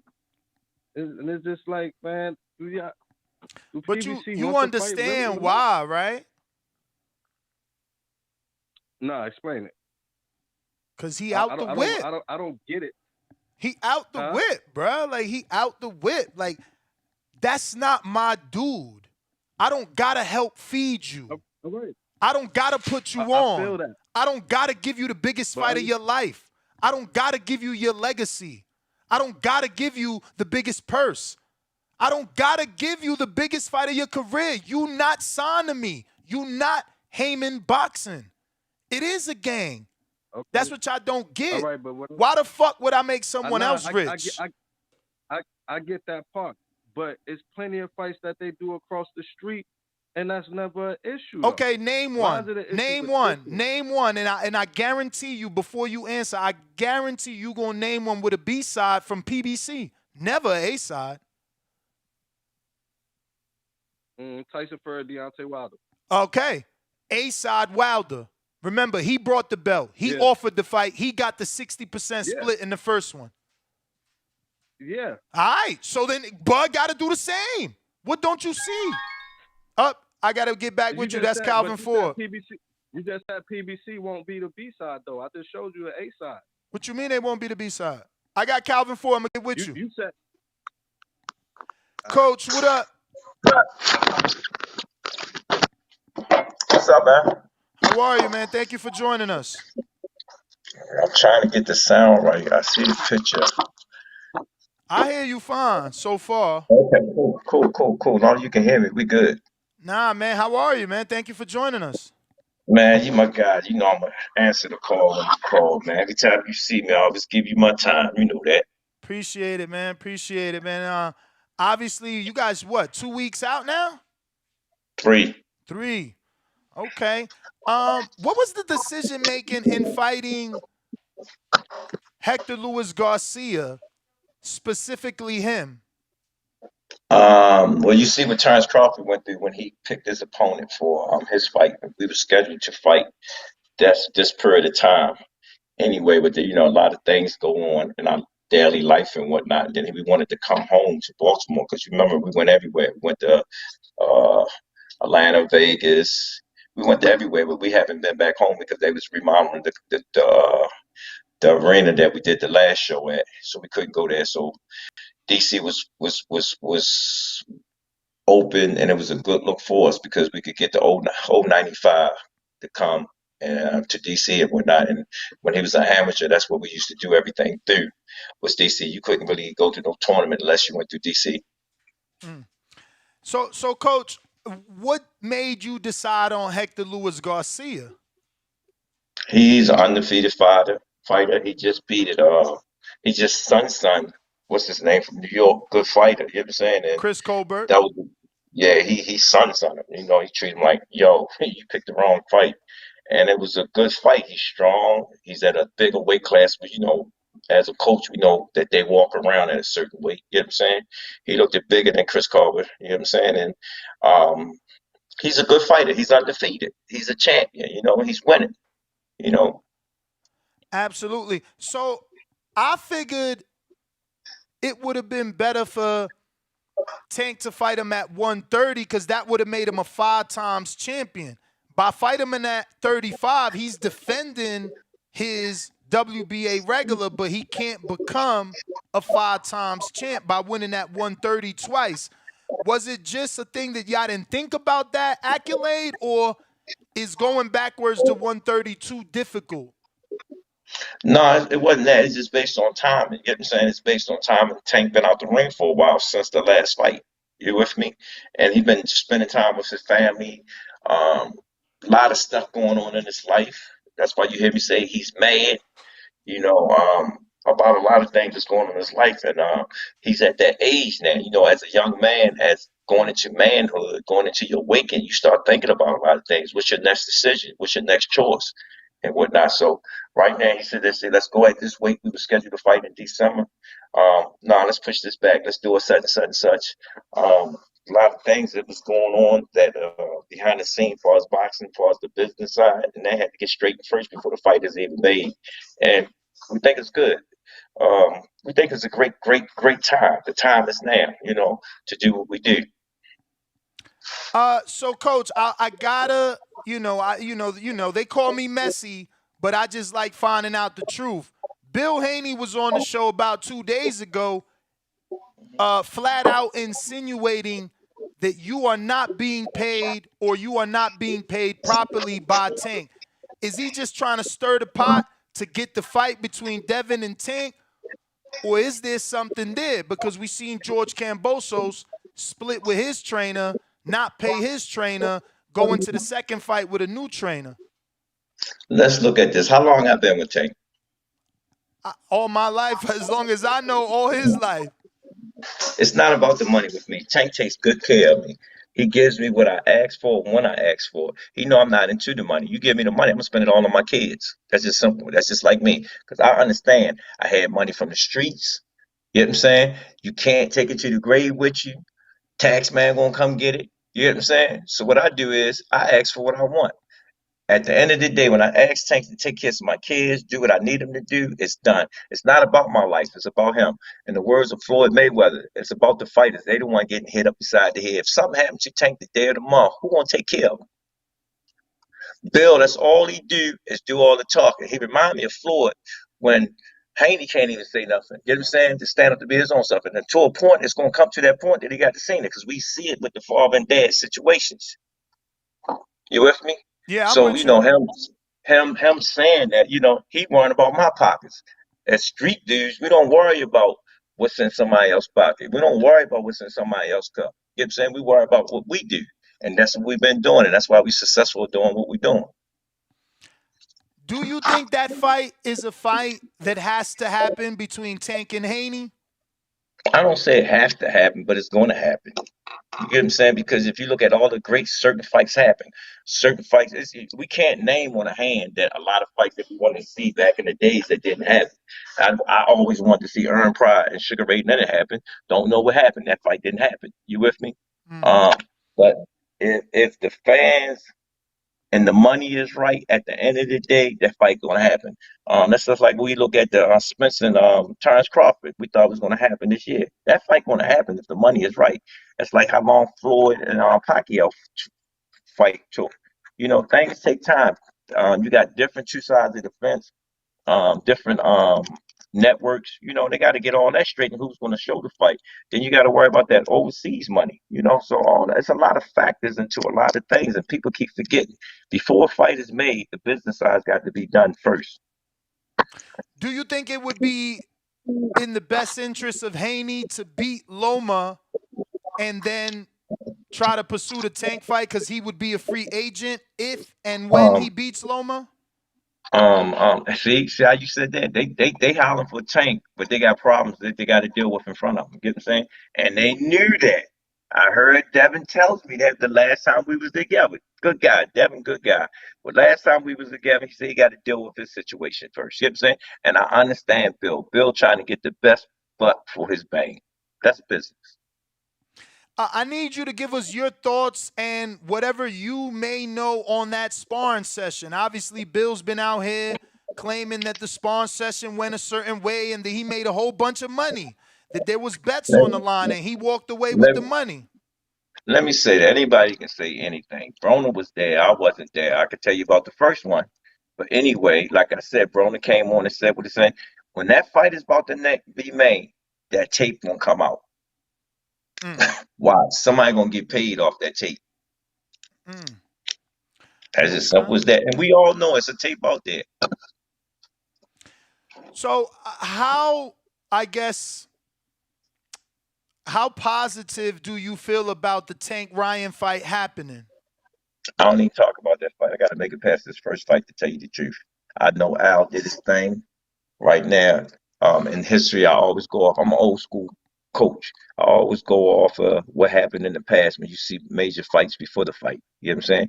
I know Hector is coming here to bring havoc, so I got to worry about that first and foremost before I can even think about Garcia.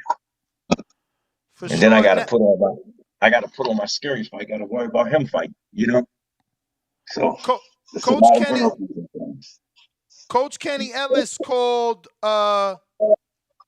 Hector Luis Garcia Ryan's grandfather on the Rise podcast. Is that simply because of the ball crowning, or do you guys think he is old or looks old? No, he looks old, but the looks is deceiving, man. Kenny always says something, you know. If you look at him, he called the guy over in England, Welch's, he called him Welch's grape. You know, so Kenny always says some stuff. And he do look like an old man, but he come to rumble though. So I got to ask before I let you go. Obviously, Terence Crawford put on a show in Nebraska, but, I don't know if you know, but Tank did an interview on Twitter. Some people want to believe that he was joking, but after Crawford fought, after Crawford fought, he came out and said, that he would still be able to knock out Crawford. He said, look at that dude. That was a sparring partner. That's not me. What's your thoughts? Do you think Tank could actually fight at welterweight, and can he specifically compete and beat Thurman and or Terence Bud Crawford? This how I look at things. Weight class up for a reason. You get what I'm saying? Tank is my guy. I raised him since a baby. If the opportunity and the money is right, Superman, I call it a Godzilla fight. Get what I'm saying? Whatever happens that night when we get in the ring is going to happen. Win, lose, or draw. I always tell Tank, they say, yo, we're going to go for what we go because we came from the mud. You with me?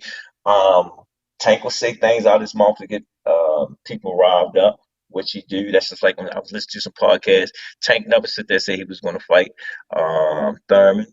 You know what I'm saying? When me and Kenny was watching the fight, we was, I'm a good friend of BK Black Prime, you know what I'm saying? And I was watching, I was happy because Terrence making the money, Prime, new people in the scene, they did a fantastic show and seeing everything fold out, they doing it. It's boxing is changing. And I looked at him, I said, man, that's like a sparring match to me. Terrence gonna clip him because he was right there to get clipped. And that's what happened. So, and anybody that really watched the fight, any trainers that watched the fight, coaches that watched the fight, it looked like a sparring match. He was nice and calm. He was nice and cool. But the question is, where do Terrence go next? Well, the question is, can Tank deal with Terrence in your opinion? No, that's not that fight is not on the table right now. You know what I'm saying? It's only that I'm worrying about the fights that's in Tank right now, that's in his weight class right now. Okay. How important are the belts for you for Tank to No, get them? they not important to me. You know what I'm saying? Like I say, certain people was in certain situations to have a better chance to get to him. You know what I'm saying? Bob trying to get him to Roman there. You with me? He trying. And I'm hoping Devin don't let that happen. You with me? Which I know it ain't gonna happen. I'm gonna roll with Devin, on that fight if they get the fight. If the fight happens, you know how the business side is and whatnot. But that's what they trying to do. They trying to get you that belt to get it to Roman. You know what I'm saying? To Roman or to Loma? I mean, to Lomo, my man, same person. I call him Romo, Roman Chinko. um, So go ahead. I'm sorry. yeah, so that's what's on the table for Devin to get you the bigger fights and whatnot. As Tank said out of his mouth. There's only a few guys that I know that I actually heard Tank said something about was Terence Crawford. I mean, was Tevin Farmer and Devin. You know, but I know now he's telling all of them stay away from him. Get what I'm saying? Don't come near, don't come to his fights, don't do none of that. 1 minute you smile in his face, next minute you're in there. And we understand his business, but come on, keep it real, man. We don't call nobody out, we don't mess with nobody. So guess what? When you want to fight and that contract is real, we fight. So if the belts don't matter, what's the goal for you and Tank? Money. At the end of the day, who's going to put on the biggest fight at the end of the day? We got to worry about this fight right here. Next day, next fight. When we get past this fight, it's the next fight. It's fight after fight. It's never enough. He always said there's never enough. So we're going to do as much as we can, and we're going to do it like Floyd did it. Would you They say that criticize. Go ahead. the Leo Santa Cruz was a bigger fight for you guys than the Rolly fight, or was the Rolly fight a bigger fight? The Rolly fight was a bigger fight according to the numbers. Okay. According to the numbers, Rolly did his job. Tank did his job. New York came out. You know what I'm saying? Now we ready to see what's happening in the GC. You know, Tank is in a position where he can help people, and that's his whole goal. If you listen to his interviews, he want to help people. He tell me all the time, if I'm in position to help somebody, I'm gonna help them. Absolutely. He was speaking about that with Brian Custer. What does he mean by that? Because he says he wants to fight 2 more years so that he could be in a better position to help people. Does he mean he's going to take a bigger role in the Gervonta Tank Davis promotions? Would he become an advisor? Like, what do you think he means by that? He's gonna help people. With any situation that he can help them in, he's in a good situation. He's gonna help them. This could be promotional, it could be advising, it could be anything. You know what I'm saying? He don't want to control nobody because man, I wish I would have recorded and posted. You know what I'm saying? But one day he had all of us sitting down talking, you know what I'm saying? Because he said they said this game is screwed. Somebody can wake up the next day bad, which if you're in a bad move, your career on hold. And we've seen that happen. So right there, he just want to take care of the young fighters coming out the DMV that got potentials and help the ones that help him. All right. I got Brandon in Houston that says, I asked this to our last Baltimore guest, and he refused. Can you say, I watch Blues Clues on YouTube drinking a Mountain Dew? Oh, man, they trying to play that Baltimore accent, Coach. No, I can't say it. I refuse. That's a good one. Blues, I can't say it. I'm gonna get Kenny with that one. That was Kenny, come here, yo. Come on, ask Kenny this question. Come here, yo. Kenny might try. My main man. Come here, Kenny. What's up? What up, Come here, Coach? ask Kenny this question. Go ahead, ask this question. All right. Coach, can you say, I watched Blues Clues on YouTube drinking a Mountain Dew? I watched Blues Clues on YouTube drinking a Mountain Dew. He said it. He did say it. He did say it. Is that right? He's trying to get our accent. If I'd have said it, I'd have bumped it up. Nah, that was good. That was good. That Let me was see. I got good. two more here coming up. Ruin the 504 says, will Tank make a move to 140 permanently? We don't know it. You know, as you see, spiders are making moves. Look at the Charlos. Everybody, you know, it's based on age, timing, and that window, basically. David Maldonado, New York City says, what's up, coach? Which How you one get doing? which one gives Tank his toughest fight? Tio, Loma, Haney, or Shakur? And how did you score the Tiafimo versus Sandor fight from Saturday? I only gave Sandor the fake knockdown round in round 8. He's sad. He only gave him 2 rounds. Um, I look at the fight that as a trainer, I look at he was off for a little while, first fight in a while, ring rust. You know what I'm saying? The fight was, I wouldn't say awkward. He just looked at difficult for him. You know, he stayed in the fight. He threw a lot of punches and whatnot. Couldn't catch him. Um, we just got to see his next fight. You know what I'm saying? You know, when you get that long layoff, it's different when you get in the ring at a big fight his first time back in a while. You know what I'm saying? Off an injury, you know, almost losing his life. So I give him the benefit of the doubt of the fight. He got the job done. He gave him the decision. He keep on moving. From Nebraska, Canna says, give your stance on belts not mattering more than the money. Do you care about Tank going to the Hall of Fame? No, I care about the Hall of Fame, but at the end of the day, I worry about his safety first and foremost. Because in this sport now, a lot of jokers getting hurt. You know what I'm saying? And them fights that we named just now, they are big fights. You know what I'm saying? They are big fights. It's just how they're going to come out them fights, going into them fights at the end of the day. For sure. Coach, I won't hold you, man. Thank you for jumping on. We appreciate you. Hope camp is going well and can't wait to see you out in Baltimore. I can't wait to, man. Nice talking to you, man. Keep doing what you're doing. Appreciate it. There you have it, ladies and gentlemen. Coach Calvin Ford joining us on the Boxing Voice Radio, hashtag TBV podcast, wherever podcast hashtags are used. I know I don't mean podcast hashtags. I just meant hashtags, but you know, I fucked up. Whatever. Hit that thumbs up. We still taking calls on Twitter Spaces. Plus, we got Discord. We had your favorite fighters fight trainer on the show. So call in. C-Dub, Roll Tide, what up? Discord. Yo. What's good? What's good, Inez? What's good, ETBV? Smash that like button. It's free. Boy, you doing it. You doing it today, boy. What you had Bernie on, now you got Calvin on. Who next, Tank? Hopefully, man. That's what's up, man. Smash that like button. It's free. Do something with yourself. Man, you know, I gotta hop back on what Bernie was saying, man. You know, the Bud topic. Oh, man, I hate this about us. I'm not going to say us. It's just people. Like, they get emotional when we're talking about business. They can't seem to separate the two, competition and business. You could be the best in competition and not be the biggest star. That's just how it is sometimes in the fight game. MMA, boxing, you can be the best and not be the biggest star.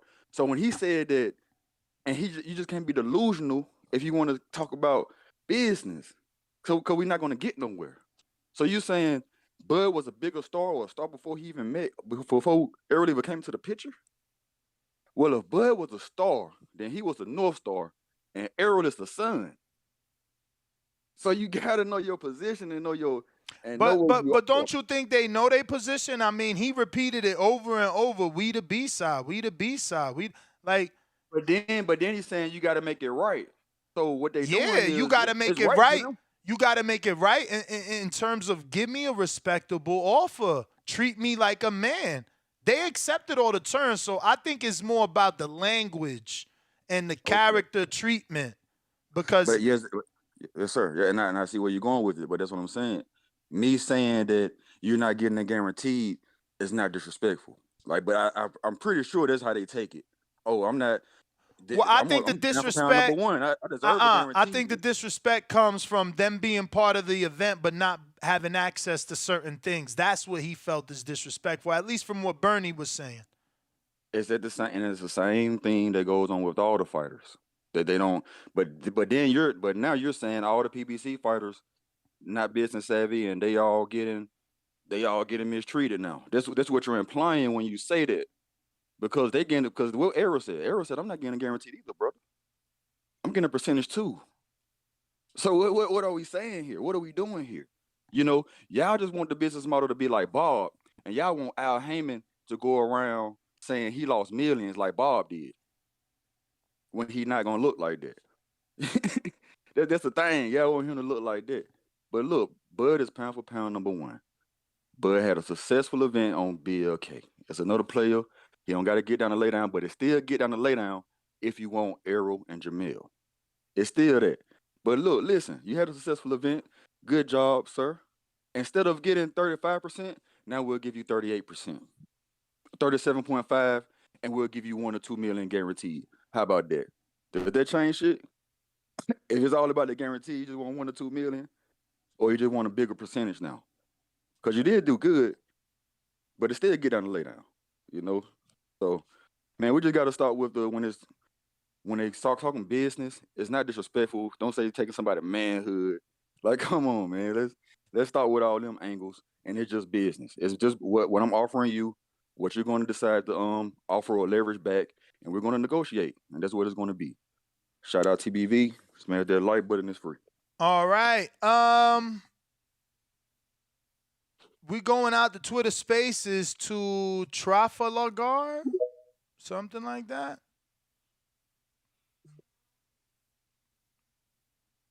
Hello. You got to unmute, champ, or ma'am. Hello. You got to say something. All right. Try again, buddy. Not working. We got Tank. Oh, this the troll. Sorry, troll. You know we not letting you on. All right. So let's see over on Discord. A-Side Stainless, what up?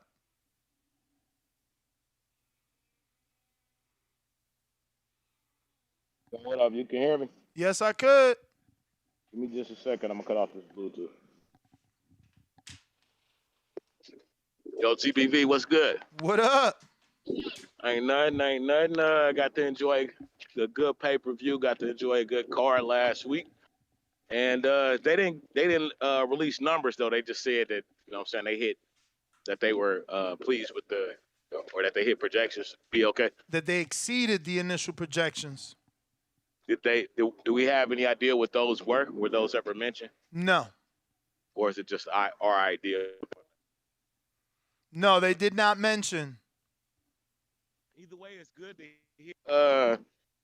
Look, I usually don't like buying pay-per-views in today's market because we usually don't get to watch them again afterwards. But it's actually on there. You can actually go back and watch that fight. So I am pleased with that.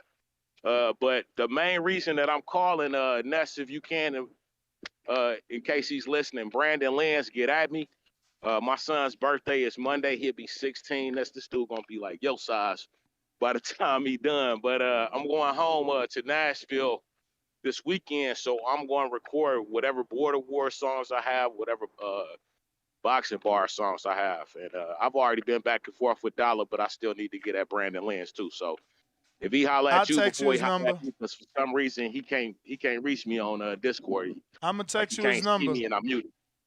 Do that. Appreciate it. And as I always say, please make sure you push the thumbs up. Share this in every episode of the Boxing Voice podcast. This is TBV for life. And if you ain't on Patreon, it's because you're stupid. Shout out to El Camino. Peace. All right. We going out to the 980. 980. What city is that? Looking like Charlotte. This is Bayardo. What up? Yo, what up? What's up, brother? What up, Ness? How you doing, man? Chilling, man. That's what's up. Hey, what date was the contract for next year? What, the Bud and Earl? Yeah. I think they Yeah. had a January date. Maybe. I don't remember, bro. That shit is old news. Uh, for January. That was the old contract, Okay. though. But okay, cause I was like, I hear about a contract, but I never heard a date. You know, I was just wondering about that. But but I think there's no way that fight doesn't make at least like 600,000 because I mean, I don't know, like if he doesn't do at least that, it means that Earl's not a big star as people think he is. You mean the Bud like, Earl fight? Like, what? Yeah. Yeah, like if he doesn't, I don't see no way that fight doesn't do numbers, man. I mean, no way. Like, look at Bud. Well, he did all right. You know, I heard he did pretty decent with Avanesyan. You know what I mean? Mm-hmm. So, like, he's gotta do numbers, man. Like, like, if it doesn't, bro, then that means that Earl's not as big of a star as people think he is. Cause look, what were Wilder's numbers? His last fight. 77,000. That's like less than Bud numbers, right? Mm-hmm. All right. Now what happens if he fights Joshua? You know? He does good numbers. Exactly. So I'm saying there's no way, bro. There's no way. Like, if you know Earl, if you're a fan of Earl, you know who his biggest rival is, bro. Like, whatever, man. They just don't want it, man. I don't want it, man. Like, it doesn't make sense. If you know who Earl is, you're a fan of Earl. You know what I'm saying? Then you know who Bud is, bro. You know what I mean? They don't want it, man. I don't. You know what I mean? I don't think they want that fight. You know, I don't think Al is in the business of co-promoting and losing belts. You know. And that's my opinion, man. But I'm pretty sure I'm right, man. You know. All right, let me ask champ. you one more thing. Do you think aging a fighter out is a part of boxing? Is it a part of boxing? It happens in boxing for sure. Yeah, man. That's my call, Ness. Appreciate you, bro. Appreciate you. Man. Thank you, man. Yeah, that definitely happens in boxing, man. People get aged out. They wait for them to get older, and they get them at the right time. Absolutely. Larry Smooth, what up?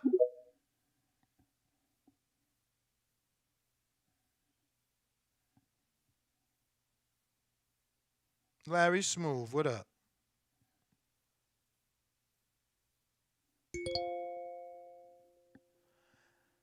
Larry Smooth, what up? Max Reno, what up?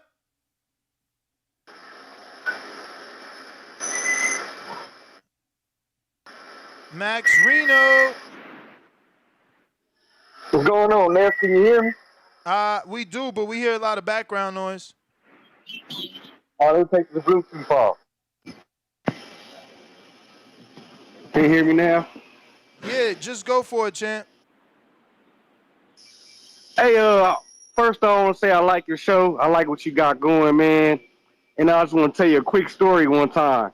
I was watching your show one day, and you was talking about I beat Info Joe in his backyard, and I beat Info Joe in Houston.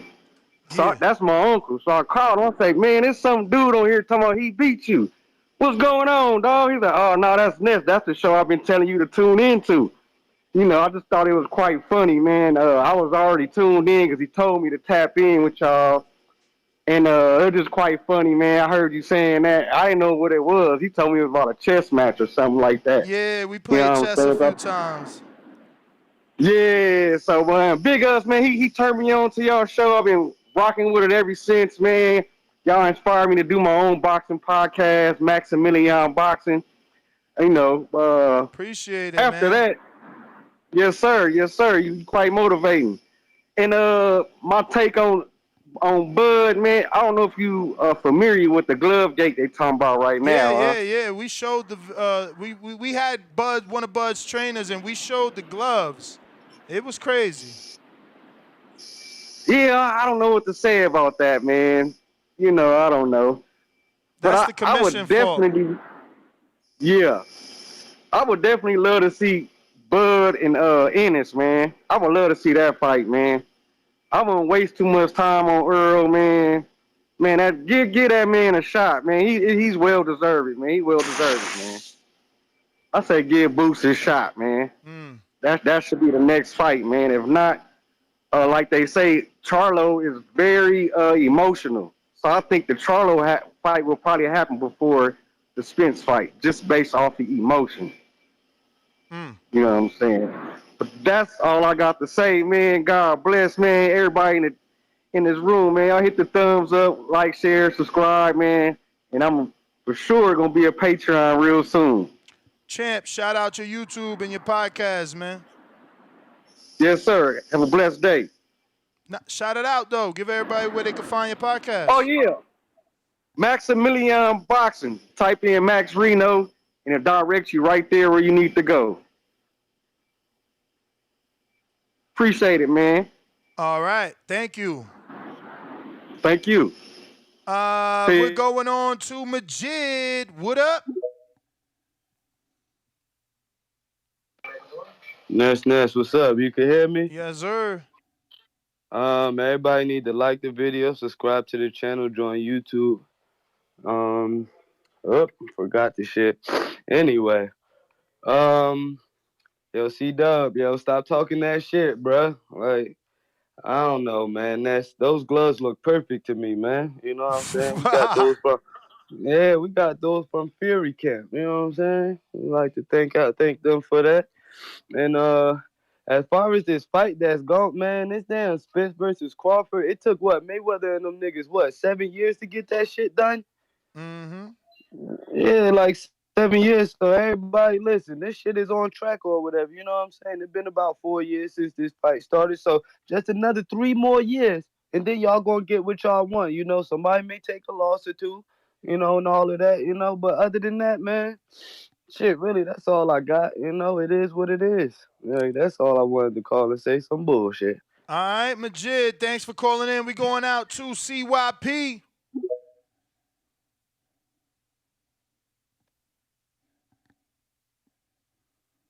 CYP, what up on Twitter? You got there you go. Yo, y'all hear me? Yep. All right, look, man. Similar to what C-Dub said, man. You could be the best boxer and not the most popular. You could be the best a lot of things and not the most popular. It happens all the fucking time. I mean, I think people need to understand that shit. What Bud fans need to do, me included, is talk about can Earl Spence beat him? Who's the better fighter? When it comes to the business, man, you just gotta accept whatever the fuck happens. Because Bud just don't have it in the popularity. Now, I'm gonna say this. I did some numbers. Everywhere I looked, it talked about the person. I looked around. I looked at every site. It says that he gets $10 million, 5 up front, 5 guaranteed on the numbers. It says Avanesyan gets 300,000, 600,000 on the numbers.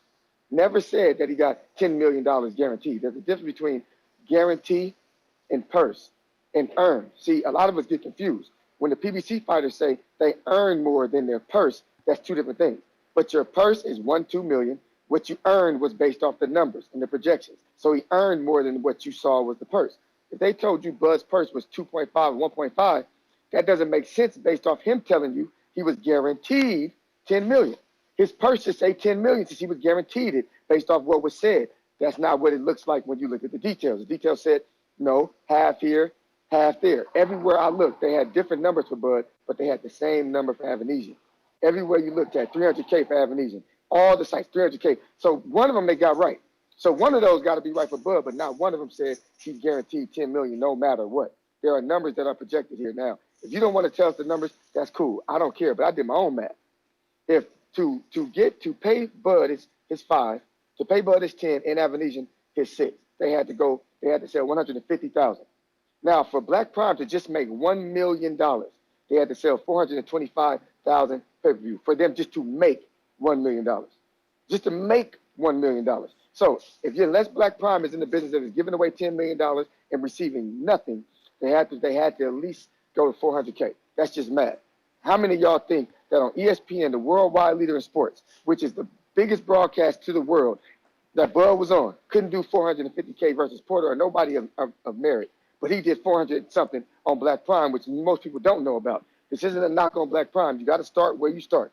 When I started my show, we had little numbers. We did about 3,000 views. I can't compare to other people's shows. I had to eat my humble pie. It happens when you first out there starting, so it's no disrespect to them. I hope much success for them. But for Bud fans to think that all of a sudden on Black Prime, he did just as good as Earl or somebody else on a smaller network, but didn't do those kind of numbers on the biggest platform where everybody knew about, you're fucking crazy. So please, just stop with the business talk. Let that go. Start talking about who could win the goddamn fight. Because at the end of the day, when they fight, whoever wins, that's who's going to be memorable, not who won the fucking negotiations for the fight.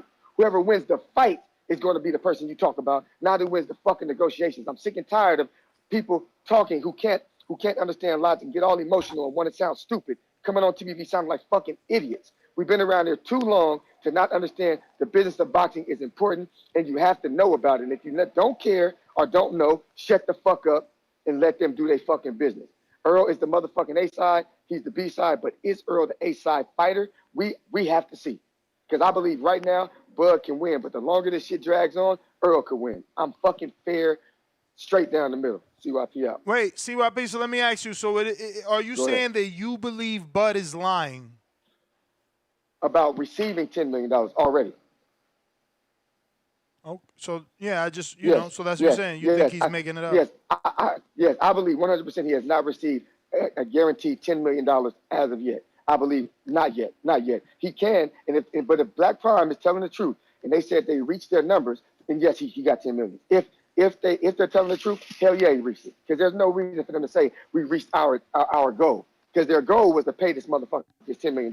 So if they reach their goal, yeah, he got 10 for sure. All right. Thank you for calling in. Let's see who is next. We're gonna try Trafalgar again.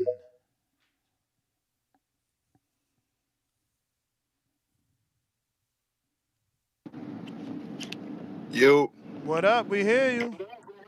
Well, what's good? Ness, what's poppin'? Shout out to your channel, bro. I really fuck with you and shit. I was whatchamacallit, I just wanted to ask you a question. I'm gonna get off here. I ain't trying to take up too much of your time. Do you think that when they talk about legacy with these two fighters, Earl and Spence, I'm not Earl and Bud, and they talk about fighting each other, and then the reporters ask them about their legacies. Do they care about their legacies? Do you think it's a little cap a little bit? Because I feel like personally, I don't think they should fight for free. Obviously, they professionals. They go on and they could hurt each other for real. They entertainers should make money, but when they say they want all this money and shit, do they really care about their legacies? I just want to know what your take on that. You know what I mean? Like how you feel about that? I think they care about the legacy, but you gotta understand they see people like AJ that didn't fight Fury, didn't fight Wilder, and made 60 million. They see people like Canelo being offered 50 million to fight Plant for one belt. So Crawford is like, fuck, Plant made 10, Canelo made 50. You telling me I got to get 0? I can understand his frustration. We just got to let him realize that this is the business. But like, I would be mad too. I'm looking at other people undisputed and other people paychecks, and I'm like, what the fuck?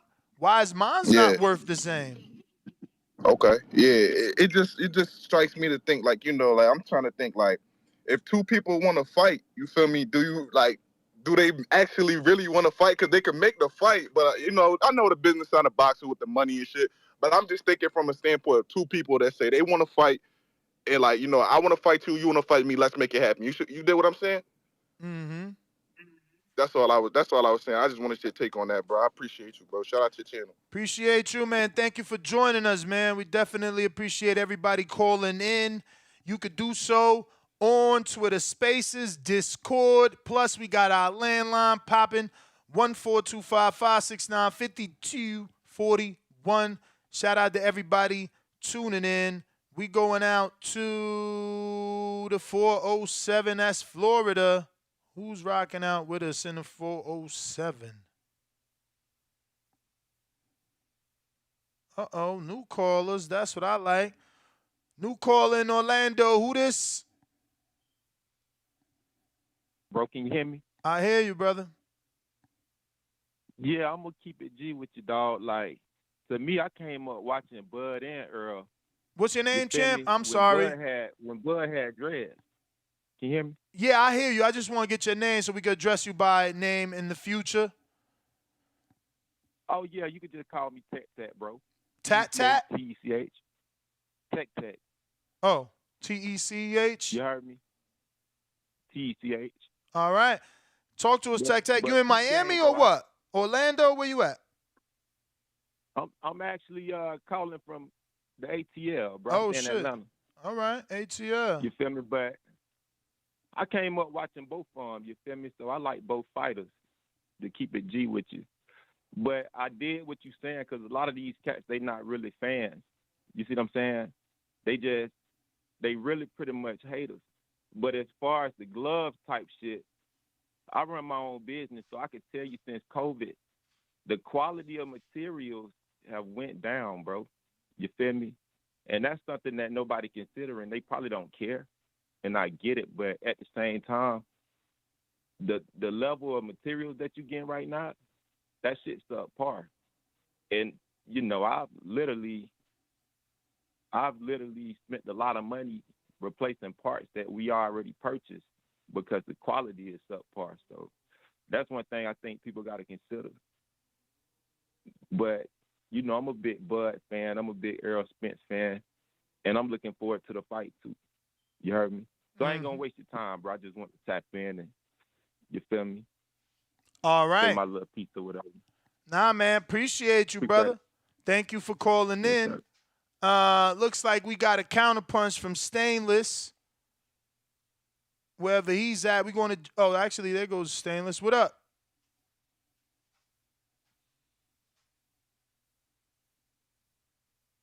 Stainless. Got to unmute on Discord, Stainless. In the meantime, we'll go to J Mac. What up? Oh, yo, you can hear me? I do now. I'm sorry to interrupt, J Mac. It's only gonna take me 5 seconds. Well, a minute. Look, through TBV, I've had so many things happen. This has been a great year for me. Thanks to Majid and again TBV, and I want to give back. As you know, I don't have my pound for pound supporter status anymore, but I'm going to do something a little different. I say we do a raffle. You can figure out how much you want to do it for. But I'm going to give away a 1-year subscription for the $15 tier for Patreon. Okay. All right. Well, shout out to Stainless, who's going to be gifting a year subscription to Patreon to one of the lucky listeners. So shout out to Stainless. That is definitely appreciated around here. I don't see any more callers on on Twitter. We're going to JMac on Twitter Spaces. Discord. Yo, good morning. Can y'all hear me? Perfect. Yeah, man. Shout out to all my Baltimore niggas who be watching Booze Clues on YouTube, drinking Mountain Dew. Bernie, hilarious all the time, very passionate. I think he overtalks sometimes due to his passion and I guess his commitment. Calvin Ford, legendary and what have you. I respect the coach. I seen him swerving around them questions when you asked him about the Terence Crawford and what have you, because I guess he took it as Tank was just talking, and that's where he wanted to keep it. So he tried to, swerve around there when you was asking him that question. Far as what's going on with the hate, I mean that's consistent. They've been doing this with Crawford since day one. So I mean it's expected. I'm not surprised that they putting this out here saying he ain't make this, he ain't do that. So that's what they've been doing since day one. So that don't bother me. Don't really care for it. Far as a few callers, C Dub, CYP, same old consistency. Numbers, A side, B side, C side, D side. Man, I don't give a fuck about none of that. I'm not in no negotiations. I don't sit down. It don't benefit me. I don't sit up there and see how I can tell another man what he deemed disrespectful, what's not fair. When it come down to dealing with his business and conducting his business, as far as the money be made, that is up to Crawford and Spence. Kevin Ford even said it best with this: the business got to be made and it got to make sense. He was saying it would tank, so I'm sure that's that same business model got to be applied. So whatever somebody deemed disrespectful, or they feel like they're not getting their work, or what have you, it's prize fighting. That has always been a part of the sport. It's just being that the media and the social media gives people talking points to where we can talk about this shit more often and then we used to talk. Cause more like yesterday we fans used to care about the fights. Today fans care about the A side and B side and negotiations. I always had Crawford knocking out Spence. I stand on that. I can't wait to see the fight happen. Some more talking points. I forgot. I think you brought up. Did you say something about Cholo and what have you? Nah, I ain't Okay. say Well, I nothing mean, about shit. Charlo. Not I just today. want. Oh, and like, oh, the glove shit, man. That's on the boxing commission, man. The referee checked it. She stopped the fight, stopped the round before it happened, and stopped the round and went and checked with, I guess, the person that out of the commission or the head referee or whoever, and they deemed that necessary to continue. So whether the gloves was fucked up or not and stuff. Buzz said, man, shit, I'm about to knock this motherfucker out anyway. So let me go ahead. I don't feel like changing them out. Let me get him out of here. And that's what I saw. That's my call. All right, all right. Thank you for calling in. I got Why So Serious. What up? Yo, can you hear me? Yes, sir. Top of the morning. Thanks for a fantastic Likewise. show. Um, it's always good to interact with the TBV community, especially guys like J-Mac, CYP, C-Dubs, just good dudes, and guys like me value their opinion. Um, I, in regards to Bud, the ripping of the gloves is a little suspect, but anyone with eyes can see that them gloves was worn down. Like those weren't new gloves. Like the leather was even peeling. So I could only imagine how that felt on Avanesyan's face and eyes. So I know people not gonna talk about that, and that may or may not have aided in the knockout. But if you ever took a punch, ripped leather hurts, especially when you're sweating. Your face can cut easier. So I don't know, man. That was pretty crazy. But it is what it is when it comes to that.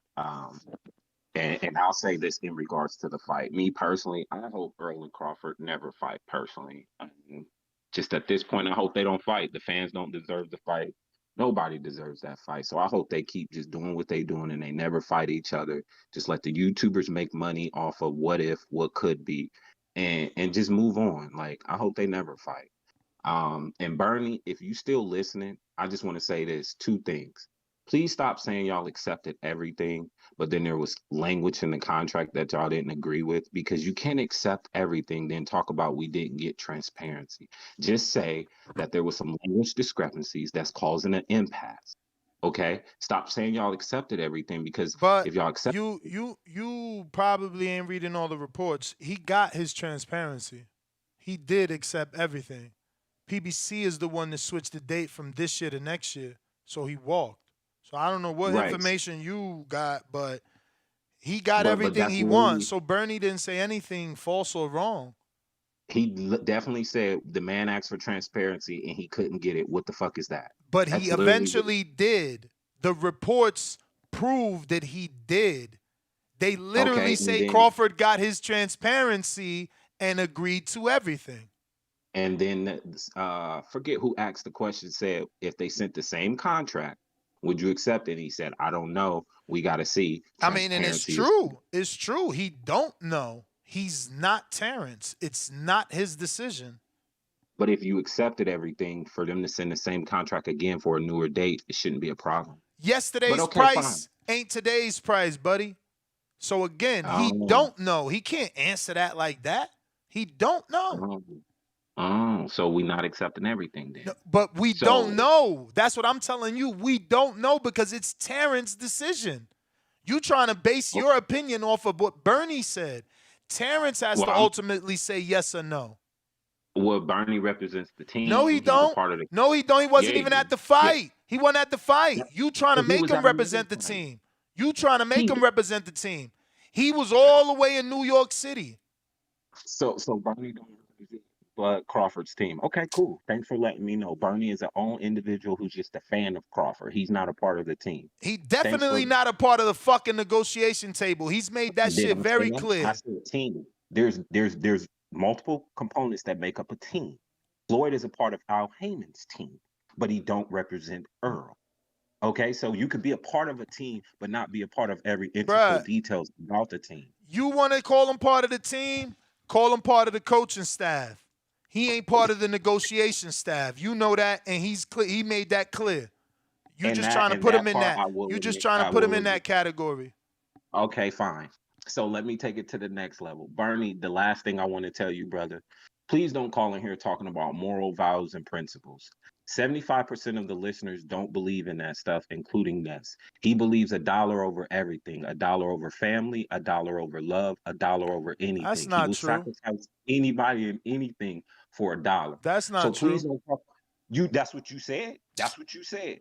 That's what you said. Man, I'm You going to let said, you go, bro. You out here making shit up. I've never said yes, that's that, what you man. said, Ness. I've never said You that.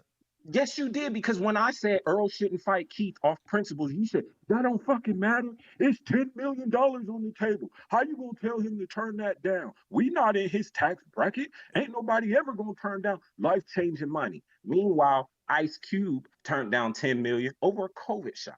So don't lie, Bruh, bro. You bruh, said you gonna compare Ice Cube. I gotta go, man. I'm not about to waste my time with you, bro. Like that, look at he gonna compare Ice Cube. You know how long Ice Cube been getting money? You know what I'm saying? You gonna compare a director, actor, singer, songwriter, script writer. Like, what the fuck is he talking about? Of course don't fucking Ice Cube own like the XFL or some shit. Like, dudes on that tax bracket could turn down 10 million over some moral shit. You tripping, but whatever. I don't even care. Y'all weird. No, what up? I wish we could put 10 million in front of all these dudes, see how quick they be willing to jump on it and then snatch it from their ass. Then after they think they got it, be like, nah, we was just fucking with you. We wanted to see where your morals was at. Sitting here lying like they won't take 10 million. Ooh. What's happening? That's what's happening, man. Dealing with all this hate, man. Dealing with all this hate. They hating on that boy from Omaha heavy. Man, it ain't that, bro. It's just a lot of it. Let's just all keep it real, like, you know what I'm saying? It's all about the money. And we all just keep it real. We all stop trying to say, man, my fighter. Let me ask you a question. Why didn't nobody question when Mikey made $7 million to fight Vargas? Why was that not strange? Why was that not far-fetched? Why was that not a lie? Why was that not fucking researched and dug up and he only made this and he reported this to the commission? Why is it Terence Crawford the only one who can't make 10? Meanwhile, he's the only welterweight not named Floyd to make 6.5 guaranteed. Name another welterweight that makes more money guaranteed than that. But Ness, the same people who you talking about, they did investigate the Mikey shit, bro. Oh, yeah? Be honest. Oh, yeah? So Mikey didn't make 7? Nah, he supposedly made it. I didn't research it. I'm talking about TBV's best investigators. That I ain't gonna say. I'm gonna say the back call investigators. I'm not gonna say TBV. So Mikey money was real. That's what the TBV investigators. Yeah, based off what? Based off what? The commission? What are we basing it off? Based on wherever they get their. Matter of fact, when the investigators come back on, ask them and they'll clarify for you. I can't give you the language. That's or my the point. Terminology. That's my point. Eddie could pay anybody anything and we don't question it. Bug gets paid something and we question it. I'm not saying Bud got the money or not. I know he got half of it. The other half we don't know. That's up to Bud and his team. And maybe you need to get Broner on. Maybe Broner can give us why would I get Broner on? Why would I get Broner on? Cause Broner is in the inner workers. I get Blue Blood. One of them get one of the dudes in the inner workers. Maybe they can clarify or give you some factual statements that we can run on. I mean, what But am until I then, asking them? everything is speculation. But what am I You know how asking them? boxing is. They got people saying when the numbers come out for the PBC, them numbers ain't the right But number. what am I How many times asking? you What heard am that? I asking Broner exactly? You asking Broner, is the money good? Did Terence Crawford get 10 million? And how does Broner know that? Cause Broner doing business with them people. He's sitting at the So table. so what does that mean, bruh? Just I because mean, one it don't person, mean nothing to one, me, Ness. You the but one listen to asked me. me the question. If You my asked me the check question. clear, they ain't got nothing to do with your check. What if it's not insufficient? What if it's insufficient funds for your check to clear? I mean, maybe you right. That's possible. So That's why we possible. asking But Broner? I don't ask Broner what. but the fans, bro, when they doing their investigation, certain things not adding up. Now, if they just gave him the money to boost up the platform, I mean, Rock Nation did it with Andre Ward, so it's possible. I'm not saying that ain't possible. But That's when possible. Ward got Rock his Nation didn't get deal, all their money. when They Ward didn't get got all his their money out the deal, Ward deal. when Ward got his deal, no one said it was fake. When Cotto was allegedly Nobody said it was fake. when Cotto allegedly got $55 million to fight for Rock Nation, we didn't say it was fake. Like, why is Bud's money fake? Man, hey Ness, I'm not the one that said I don't know why Bud money supposed to be fake, but the investigation out, man. Now we can do about it. All right, bro. We gotta let it run its course, Ness. We gotta let things run their course. I don't gotta let it run its course. I just like gotta Thurman. not hang with weirdos, man. That's all. It's only weirdos saying weird shit. There's Hey, nothing man, else. But this ain't the first time you ran into this type of shit, dude. Ness, it shouldn't surprise you, bro. Same Maybe, all weirdos. right, you got the right to be fed up with it. Same You got the right to weirdos, be bruh. fed up Same with it. weirdos. Same weirdos. If nobody had a problem with Jesse Vargas making $2 million to fight Delorme, if y'all didn't think that was strange, why the fuck is this strange? Why don't you believe Keith Thurman asked for $10 million? Because I talked to Keith. But Because I talked to you Keith. talked to Keith. But hold on. So no. But You hold saw on. what You hold on. Bomac You said. hold on. You saw I what Bomac talked to said, Keith. Ness. I You talked saw to what Keith, Bomac and said. there are no articles saying that anybody credible said Keith asked for 10. Not one. Bomac not credible. Bomac not Of credible. course Ness? not. Of course not. That's what we How is doing, the bruh. rival team credible? So then Earl's credible in these negotiations, saying that it's Crawford's fault. That's what you're Hey, saying. I'm just saying. No, Bomac that is said what the you're man saying. asked for 10, and we all saw So it. where's the We all proof? saw. Where's the proof? That was the proof. Where? Bomac said he asked So for why 10, Bob and you ain't saw saying it? Why Bob Man, ain't saying it? come on, Ness, bruh. You know what I'm saying? Like Exactly, nobody man. did anybody ask Bob? Exactly. Did You know, anybody ask Bob about the 10 new million? the new dude lying on Keith is now innocent. I'm saying, oh yeah, he wanted 10 million. Where? Where? How we keep coming up with the same number, Ness? Because it's an easy way. I gotta go, man. I'm not going in circles with y'all, man. I'm not going in circles with y'all. It's an easy way to discredit a man. That's why. The same way y'all trying to discredit Crawford and the money he made. I'm not gonna go in circles with y'all. Y'all don't have any proof. Y'all take any fucking thing from any Twitter or any social media post. There's no credibility to the sources, and you run with it because really you just want to troll. Really you just want to fuck with the opposite team's fan base. That's all you want to do. It's insane to me.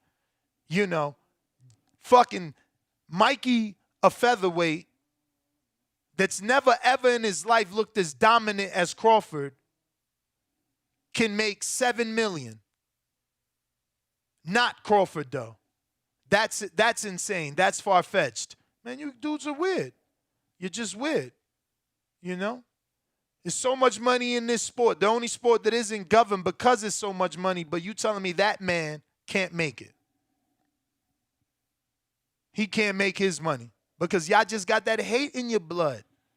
You rather see a man fall than rise to greatness. That's why we waking up to him giving away 10,000 tickets.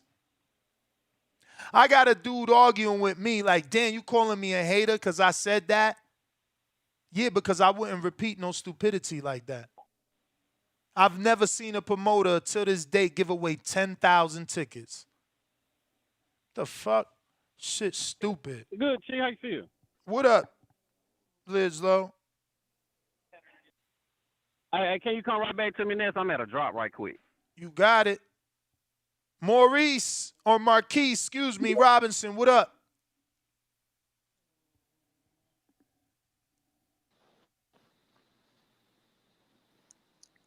Yo, Ness, you there? Perfect. I hear you. Okay, I couldn't hear you. Shout out TBV. Shout out Ness. It's my first time calling in. Shout out Ring Walk in his absence. Been listening to y'all for a few months. This whole thing is kind of crazy, but it's the business of boxing. I think as we've been talking, on this morning, people need to just get back to, being a fan of the sport, being a fan of boxing. Yes, you may favor a particular fighter. You may like their style. You may like what they do, but let's be, fair. Let's look at this from all angles. When it comes to the money aspect, like it was said earlier, we shouldn't be in people's pockets. But I'll just say this. Crawford pointed out before that he had a hedge fund and investors that had a whole bunch of money. And the truth is, in the world today, even though there is economic problems, there's a lot more people that have a lot more money in this particular time because of how things are with cryptocurrency, digital markets, just people able to make money in different types of ways. So we don't know BLK Prime like that, but we don't know necessarily who's backing them. We don't know what We type of know. investors they got. We know who's Well, I mean, backing them. They just don't no, want what the I'm information. They don't well, want the no, what I mean truth. is no, what I mean though is from a certain perspective. I'm saying this in a positive way. We don't know how many investors and people behind the scenes. But we know a few do. people That's what like they I'm say telling you. Dez, they say No. who is it then? The investment group is Silicon Valley EFC Investment Group. Like that information has been public forever. Okay, so then we know who's with that particular group and who's all with that. I mean, you just got to Google it. They got a LinkedIn. There's information there. I don't think people want it. I think they'd rather make up lies. Okay, I feel you on that. But that's my point though. There's people with all kinds of money out there that's backing whatever they want to back, got ways of doing business and different types of ways to make money, make things happen. People come into different arenas and try to disrupt it, try to bring things in and make it different and make it better. So, I mean, the thing is, man, we want to see the fight as fans. I lean towards Crawford. I like Crawford and Spence. I like boxing, period. I lean towards Crawford, but it is a possibility that if it don't come up next year, it may not happen. He could get aged out. But that's my call, man. I just think we just need to focus on boxing as a community and just let's just see fights, man. Let's see the fights that's happening. Let's stay out of people's pockets and let's just try to, just be fans of the sport and support the sport. People talking about they didn't want to buy the BLK Prime. It's like, man, support the sport, and then maybe we might get these fights. That's my call.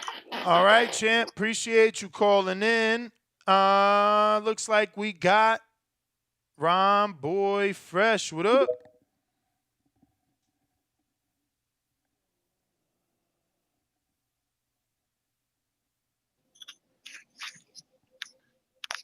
Hey, Slim. What up? That's you wild as shit, Slim. You wild, man. You got these motherfuckers talking money talk, man, on this about these welterweights, man. Why you got? Yeah, I know you getting your money off this shit, but man, the fans gotta be fans suffering from bad welterweight fanboy syndrome, fucking with these jokers at 147, man. Let's just keep it a buck. I know why you do it. It makes financial sense for you to do it. But as for these fans running around here, pom shaking for these jokers that's not fighting each other, they need to stop it. Don't let these boxers abuse you like this. Don't let them do it. You did what I'm telling you, man. They not fighting, and I'm gonna tell you why they not fighting. You're gonna get Virgil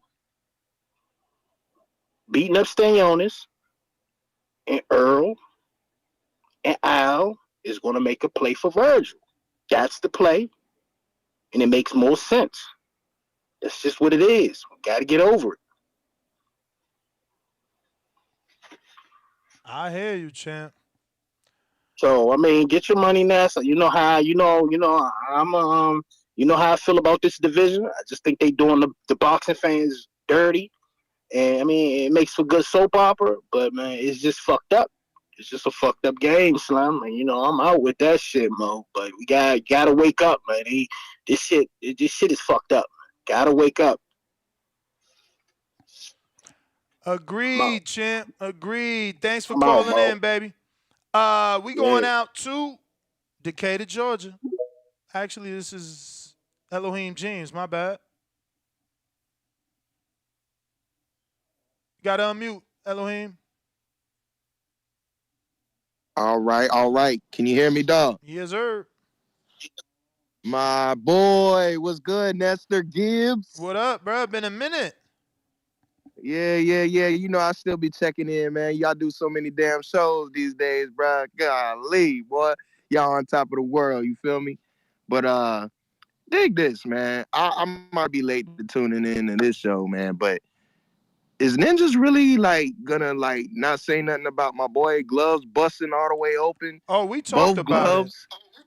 We even Come showed the on, man. pictures. What are we doing? I mean, we talking about pay-per-view buys. Like, what the hell's going on? What fight have you known that they have allowed a ninja to get away with both of his gloves busting open and still continuing the fight? Please tell me.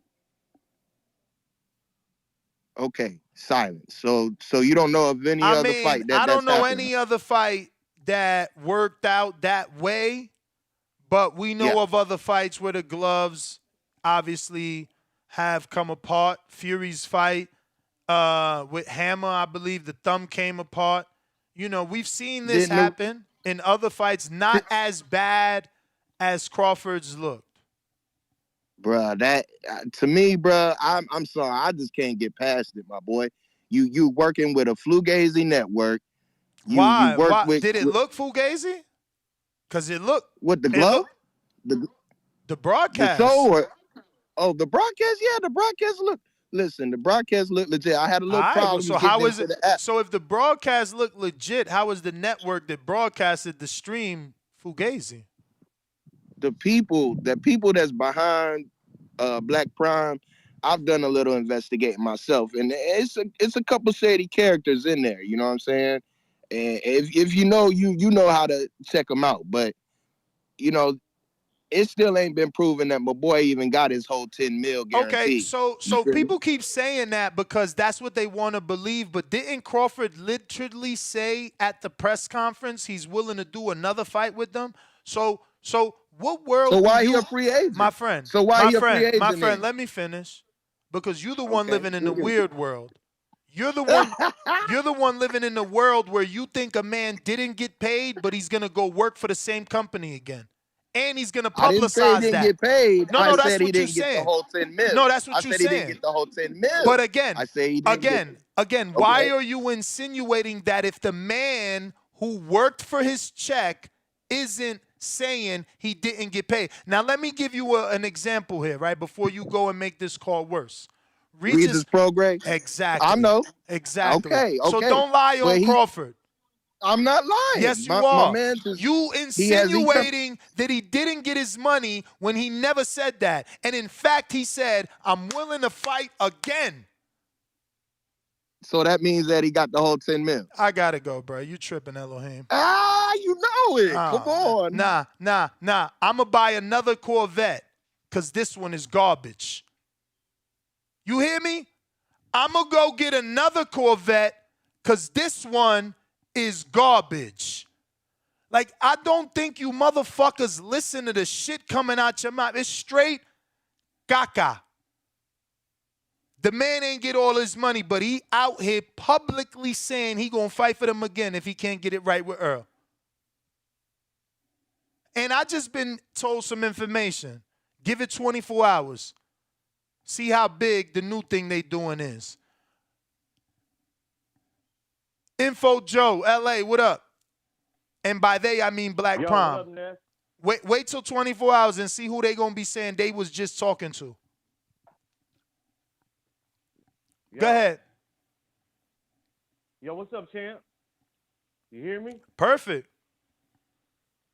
Yeah, first things first, hit them thumbs up, subscribe. This is pound for pound work over here at TBV.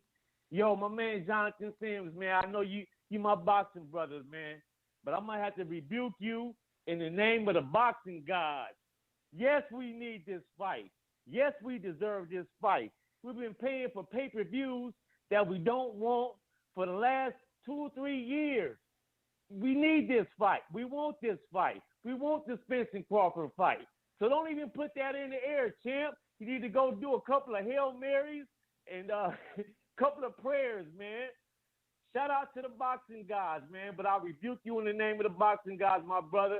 You know you're my brother, Jonathan Sims, man. But I don't like that call, my brother. The fans deserve this fight, man. If anybody deserves this, it's the fans. More than anybody. More than the promoters getting the money. More than anything, man. We've been talking about this for the last 5 years or more, and we've been we need this, man. I'm lost for words, man. When I heard you call my brother, man, you know 90 my brother, seconds. But I hated everything that you said, man. As far as the part as we don't deserve to fight as fans. Yes, we do. We deserve that and more. That's all I got. Peace and blessings. Everybody have a blessed, no stress day. I'm out. All right, champ. Thanks for calling in. Lids Low, Decatur, Georgia. TBV, what happening, man? What up? 60 seconds. Am I sound clear? Straight. All right, cool, man. This call goes out to all the pocket watchers. They just trying to make sure Bud get paid. So we thank you. You understand, for calling in y'all concerns about Bud paycheck. But like Regis, if Bud didn't call in the next day, brother, come on, man. What grown man you know that play by that money, bruh? Y'all funny as shit. And y'all really prove, I've been skeptical that y'all are haters. And I ain't talking to everybody, but some of them naturally hate Bud. I don't know what this black man has done to y'all in y'all lifetime, but champ, give it up like Charlo and them. Give that shit up, dog. And I'm going to say one more thing. When Bud beats 10 seconds. and he beat Charlo, I usually don't talk shit. I try to stay reserved. I'm going to have so much fun fucking with y'all, boy. And then I'm going to wonder what the excuse going to be then. Because remember, Bud, don't do this. Bud, don't do that. I can't wait. Spence, please stop making T-shirts and get Al to goddamn call back so we can get this fight. Hey, I know he mad. The dude that called in that said he hate the 147 division, but I respect it because they is fucking us over. So I do have to say that. But we need to fight. I want to fight. But these fans, y'all niggas that lost y'all mind. It's sad. It's a big S-A-D, sad that y'all don't that man not to make money. Or is it really that you calling to make sure he got his check? I think y'all just want to make sure he got his check, and we appreciate y'all that one more time. But, hey, the hate is serious. It's funny as fuck. Mark my word. Anybody who want to bet, remember, this is Liz Lowe. I'm down to bet on Bud, and don't try to get in the chat with the bullshit. If you really want to get with me, holler at Ness, because I talk to Ness more than I'm pretty sure most of y'all. But if you want to bet, I'm talking about 100 and up. Let's rock with it. If not, I understand. It's just more talk than action. But that's my call, man. Y'all niggas funny as fuck. I'm out there count, man. Stay up. Shout out to Baldy. All right, champ. Appreciate you calling in. Thank you for that. We got a couple other callers we got to get to, but it looks like we got to get to some of these super chats, man. We've left those behind with the interviews and all these callers. Fred Robinson says, when did fans take over boxing? I never seen so many people worried about promoters or networks making money. Tell me about it. Everybody's calling in saying Bob is losing, Black Prom is going to lose. He gave away tickets. It's just crazy. Modern King Boxing says, respect already, TBV. And I wonder, let me see. I wonder if he's saying that because he's the same Twitter handle saying the weirdness. Because I swear it sounds like that. Let me look. Modern.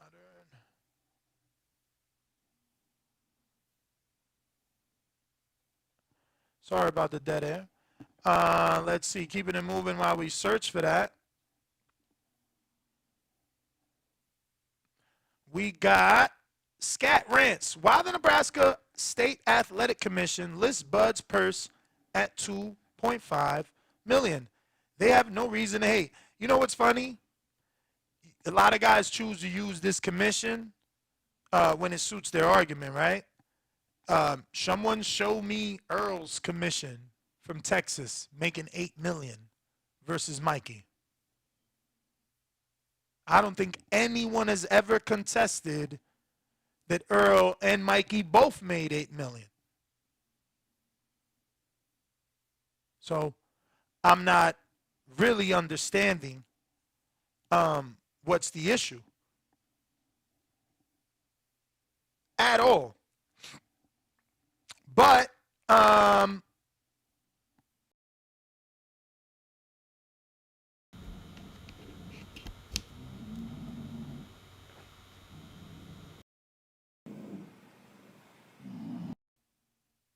hopefully we're still doing good here. I got Liam on Twitter Spaces. What up?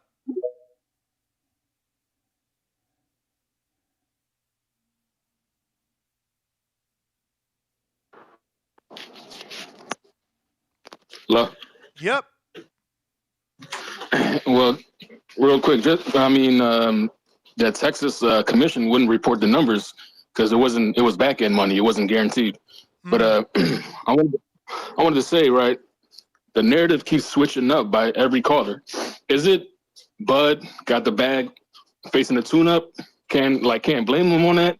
Or is it that Heyman and Spence set up roadblocks so the fight couldn't happen? Like, which one is it? You gotta ask the Bud haters, man. Me, I'm neutral in it. Like, I like both fighters, but the way I see it, Bud has made a lot of bad business decisions. Like, he has bad judgment, right? He re-signed with Bob Arum with 2 years still left on his deal. Nobody does that. How do you sign when you still have 2 years left on your deal, right? Not only that, he signed with Killahan, my boss, right? And then he pretty much sold he gave his likeness to a thought in Omaha. Like, there's a thought in Omaha that owns Terence Bud Crawford, the name, trademark. Like, this dude just makes bad decisions. Goofy as fuck. There's a what? He signed over his name, his trademark name, to some side chick he was messing with, and she owns his name. Like, he makes a lot of bad choices. You know what I mean? So in the negotiations, I'm gonna give Heyman the benefit of the doubt because when we look at his jacket is clean. Everybody has none but good things to say. It's on. I mean, Bud is the one that has like a streaky business history. So that's my call. Thanks. All right, Liam. Thank you. And gotta go to. Whoa, we got a lot of people here. Why so serious? Counterpunch.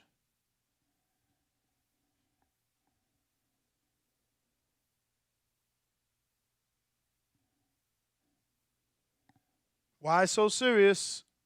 Discord.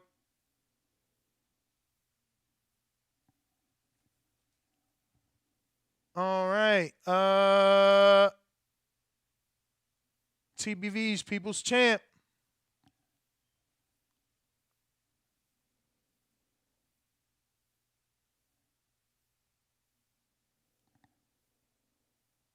All right. I don't know.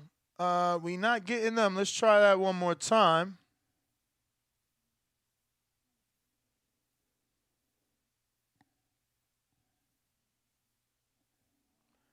We're restarting Discord now to see, does that fix whatever errors it was happening? So you got to give the app some time. If you want to join us on Twitter Spaces, go ahead and do so. Stick Talk Boxing, what up?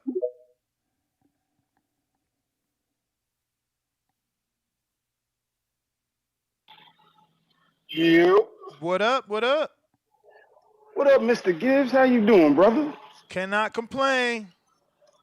Hey, man, I don't want much, man, but I'm just gonna say this to that caller, Liam. He said he was neutral, but I'm gonna prove that he's not neutral because that's public knowledge of that whole thing with his name being owned by someone else. But it's also public knowledge that he got it back. So for him to even bring that up to try to discredit the man shows that, he was being biased. I mean, I think he was showing that he made bad business decisions. That's what he kept He repeating. did, but at the same time, he fixed that one bad decision as well. He failed to mention that. Yeah, I mean, he's That's still what I'm showing getting. a track record, though. That's all. All right, I ain't arguing that. But anyway, man, I just got a message for all the Bud haters. Like the ones like Benitez, I know where your hate stems from. JP, I know where your hate stems from. This isn't for you guys like you. But everybody calling up here, pointing out numbers and what he got paid and whatever business he's doing. These are the same people that knows he'll knock Spence the fuck out, and they don't want the fight to happen. So they're looking for any reason to excuse him for not taking the fight. There's nothing going on to where they can't sit down and make this fight happen. And we all know that Errol don't want the fight. I ain't got much to say on that with that because these fucking haters are out of control. Like we went through to the depths of, oh, the commission said he only got 2.5 million and he ain't getting 10.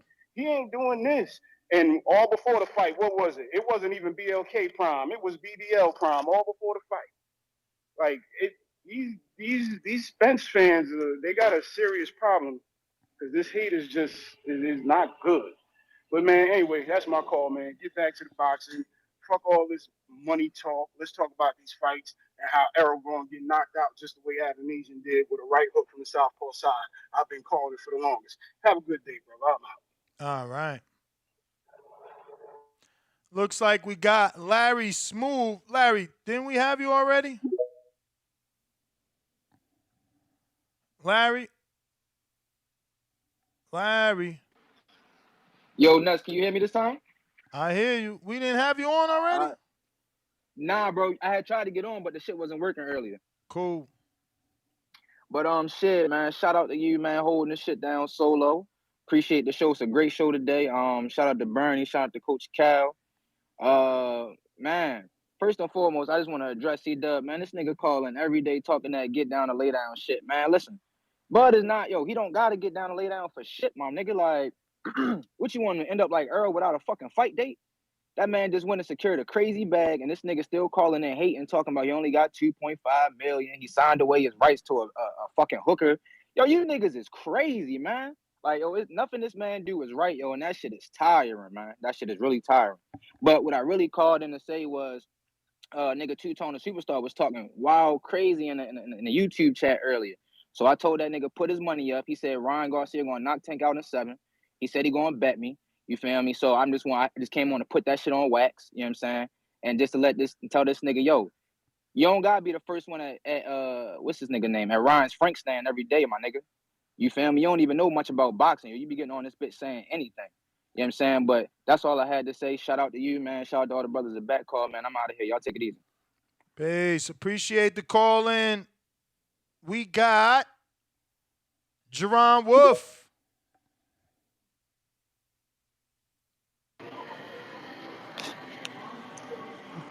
Can you hear me? I hear you. Yeah, I'm not calling in. I don't care who got paid, what, when, and why. I just care that we're not making these fights. I hope Bud did get his money, and I hope him and Earl make this fight. Like, if somebody else on the outside can come in, I don't care if what's his name, the boy Twitter has to buy all the doggone sanctioning bodies to get so we can get these fights. That's really all I care about. And I don't get it. You say you're a boxing fan. If you let other people come on here and say the belts don't matter. I In no mean, other sport would that he be a trainer, bro. Like, what if he don't care about the belt? What you want me to tell him? I'm just saying that no NBA coach go say the NBA championship don't matter. You don't hear I Tom mean, Brady or no NFL coach but saying we've the Super Bowl don't shifted. matter. We It shifted, shouldn't man. shift. People care about financial freedom, generational wealth. They care Yes, about and this is leaving a why we're family not set getting up. these fights. This is why we're not getting these fights and we having all the doggone confusion. When Ali was fighting, he cared about the money, but all he cared about was being heavyweight champion. Roy Jones Jr. was fighting. It wasn't even all about champion. It was about being the champion. And then if anybody in any weight class he could get to said they could beat him, he had to go prove him wrong. To his detriment sometimes, but he had to prove him wrong. This all started with Floyd. Floyd did this because he didn't care about nothing but money. Now he got everybody else not caring about nothing but money, and his devaluing was supposed to be the top prizes in the sport. Young people supposed to be good in this sport because they want to be the champion at whatever weight division, not because they want to come in and use the sport to make money. Otherwise, we're gonna keep having the same problems. If we want to get these big fights, and we want to get big fights in the future with up and coming people, we got to change the narrative back to making the belts the most important thing. You want to make the money, get a belt, unify those belts, and become the champion and the man in your division. Then get on pay per view like they used to have to. Floyd has messed the game all up, but that's my call. All right. Just want to remind everybody, if you haven't already done so, should have been said that, but go ahead and subscribe to the YouTube channel as we're trying to get to our next goal of 161,000, and we need your help to do that. We need your help to take us to the next level. We got Mr. Vega in Florida. What up?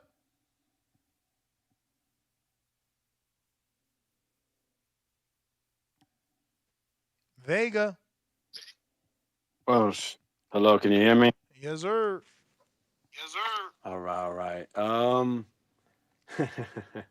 To what? I'm sorry. To respond to what Jerome was saying, I get what he's saying, but I mean, he had mentioned team sports. Boxing is an individual sport. We don't have leagues, so I mean, that's why a championship matters over there, and why it's a little bit different here in boxing. And then look at it. I mean, there's at least 5 belts when it comes to each weight class. Like, I mean, if you take a look at how guys get to the title, I mean, dudes have become mandatory, and we've never seen them fight on TV. Don't really know any of their opponents that they faced. So, yeah, man, I don't blame Coach Calvin talking about, man, fuck the belts. Like, it's about money because, I mean, Floyd said it. Legacy don't feed my family. So you're going to get this belt, and people are going to say you're the best or this person's the best. And you can fight people. You can fight so-and-so. They fight so-and-so. And then the next time, that person's the best. It's always changing. It's all opinion-based. We have the ring title, which is supposed to be number 1. Then we got the lineal title. Like, this is just it's crazy nowadays. So I don't blame fighters for saying fuck the belts because, I mean, it's just got out of control with how you get to the title and who you fight. I mean, in regards to, like, Terence Crawford fighting Avanesyan, I'm not surprised he knocked him the fuck out. Honestly, shit. You could say this shit was borderline criminal. He almost killed that man. That man had no business being in it. I don't give a fuck if he was ranked number 4, number 7, number 10. If you've seen Avanesyan fight, seen Terence Crawford fight, you know there was a huge talent gap.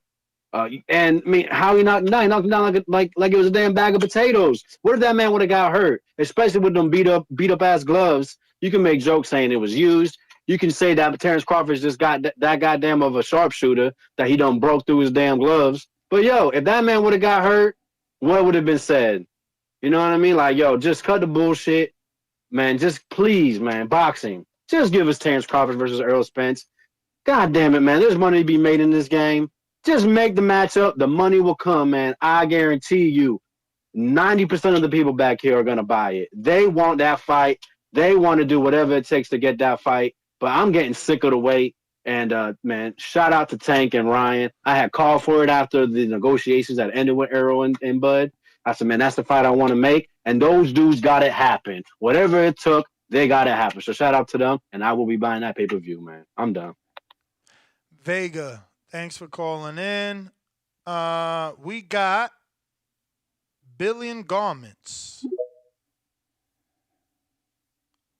Alan G, member for 1 month at the champ level, says, shout out Inoue for becoming undisputed this morning. Paul Butler didn't even want to fight.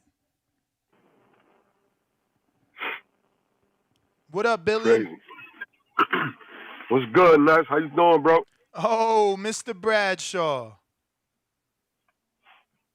Is this you? Nah. I'm from Brooklyn, New York, bro. I don't know who that is. I don't even know. My bad. How are you, brother? Nah, I'm great, bro. I'm great, man. I just wanted to give a quick shout out to your show, bro. I listen to all of y'all, all the black podcasters that, you know what I'm saying, pump and talk about the sport. And I just feel like, personally, listening to everybody on both sides of every argument, everybody's on their own bias, bro. Regardless to what it is, like even with the glove scandal, it's like everybody's tight or not trying to talk about it now. But with Fury, it was like, oh, Fury, Glovegate, Glovegate.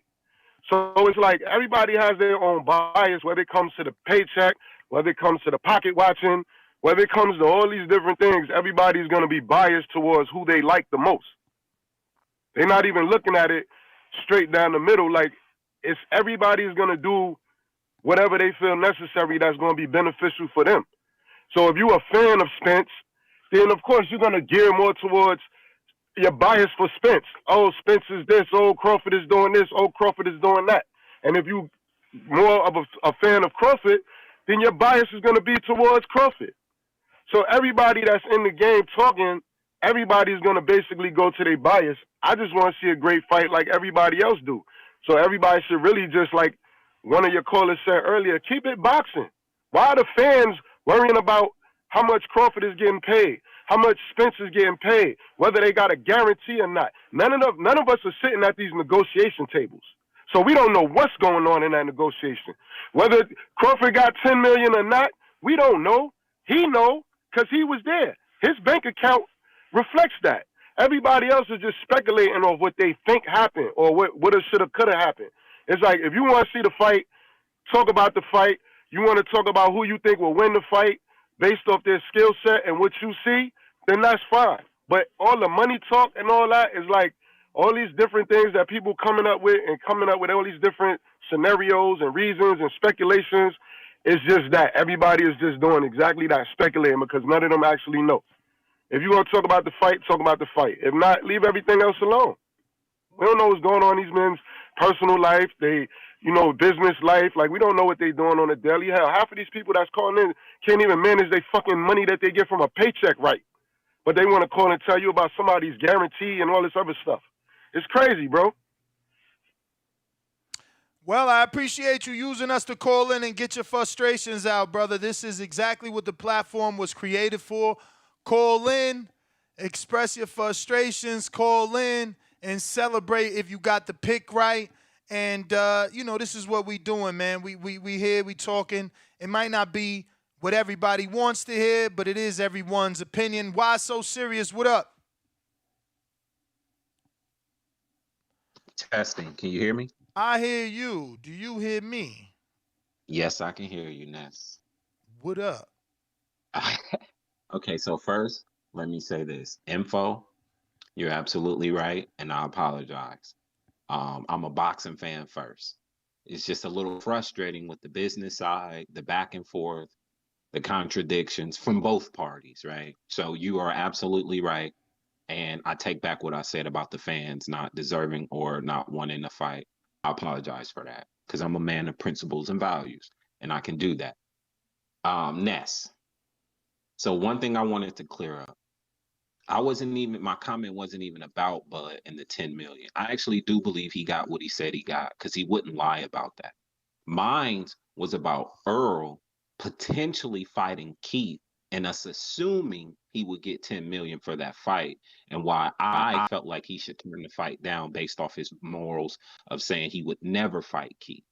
So that's where that comment came from. It wasn't even about Bud and what he got. It was about us during saying Earl may fight Keith and he potentially could get 10 million. And I was saying it's a fight that I want as a fan, but as a man in principles, he shouldn't take that fight because of what he previously said, saying he would never fight Keith. So that's where that statement came from about the morals, values, and principles. So I just wanted to make sure that that was clear. I'm not denying what Bud got, nor am I saying that he's lying. I believe him. I have no reason not to. My whole thing was the potential fight with Earl and Keith and him potentially getting 10 mil and saying that he shouldn't take the fight based off his principles. So that's where that statement came from. And the only thing I'm just basically trying to drive home is some people value money and some people have morals and values over money. I just happen to be the one who has principle and values over money. There's not enough money in the world to make me sacrifice or contradict my word as a man. I stand on that. I don't care if it's $100 million on the line. I got money. So money isn't everything to me. Now, maybe someone with less, it may mean more to them than what it means to me. But money is not everything to me because I have it and I understand the power of it. And the power is in the man, not the dollar.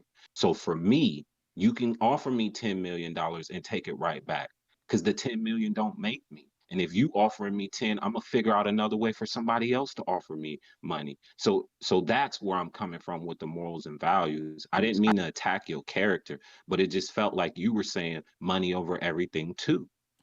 No, I'm saying ain't nobody walking away from 10 million. But that's just you, Ness. That's not fair to say ain't nobody. I mean, Ice ain't Cube. nobody in a normal tax bracket. Ice Cube could walk away because he's been rich.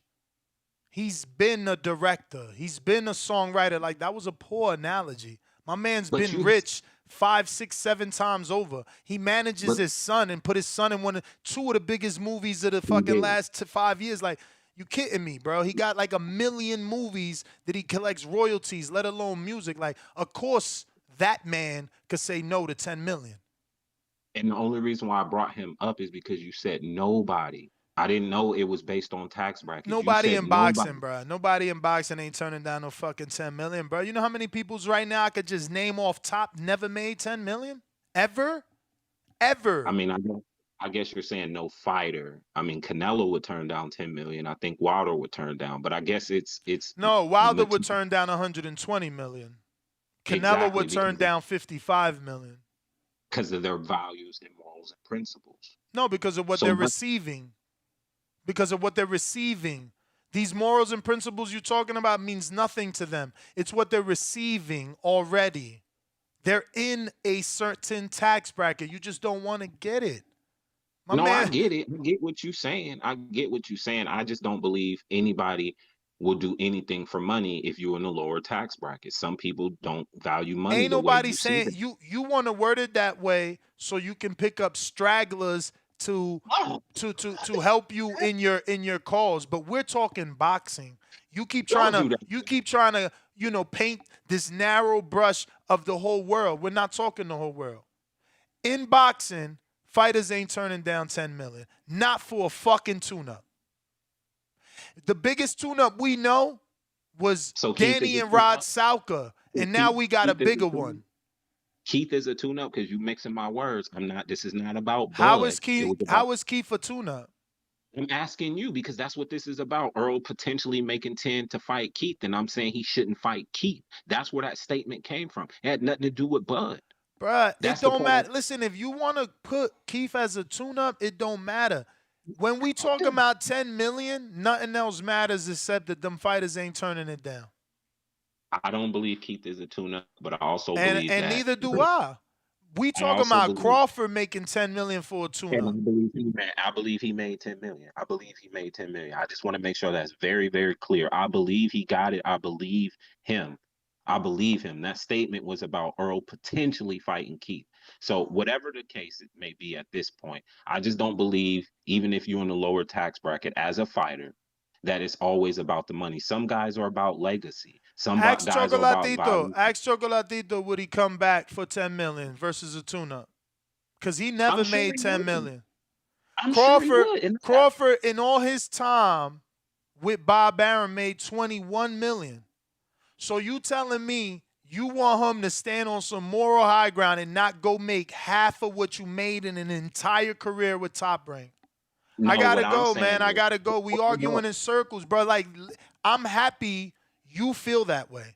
I'm what happy I'm saying you would turn before I down go, 10 million. You've made before I that go, clear to the audience. You made it clear. We get you. if You if delusional. I, You would walk away from 10 mil. It's all good. I'm gonna send another counterpunch. Fuck it, just for this last statement. If I say for over 3 years that I'm not going to do something, and someone offered me 10 millions to do what I said I wouldn't do, no, I'm not gonna take the money, and that's the whole point I'm trying to drive. That's it. Yeah, I don't Stand on think what that you makes say. much of a point. I think that the money is called incentive, and that's why you do what you said you wouldn't do. Okay, that's your opinion, and I got mine. I got you on the counterpunch though. All right. We got MC in the ring.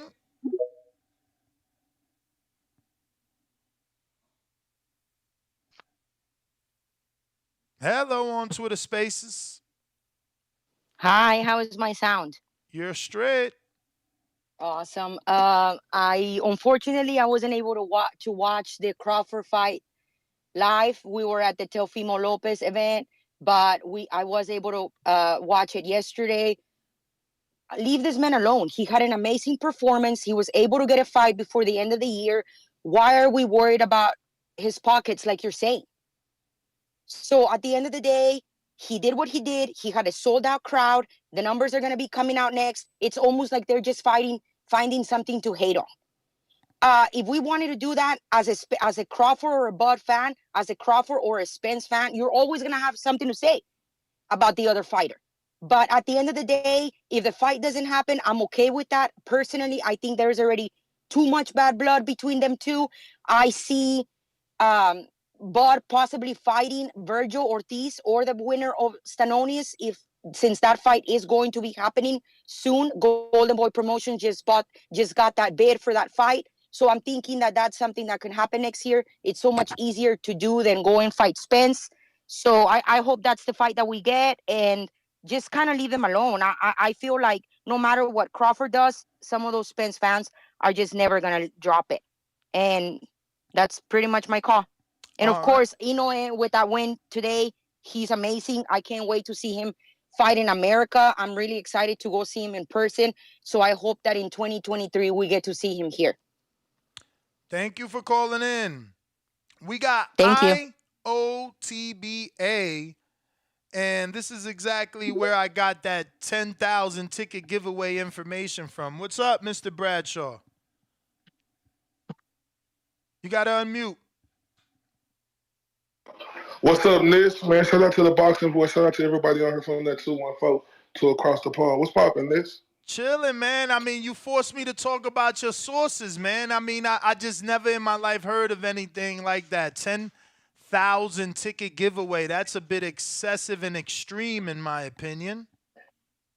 I mean, I said a question. I said my source told me this. I didn't say that it was actual fact. I said my source told me they gave away almost $10,000 worth of tickets, and that is believable, in my opinion, right? Because you actually said, and I quote, a real close source.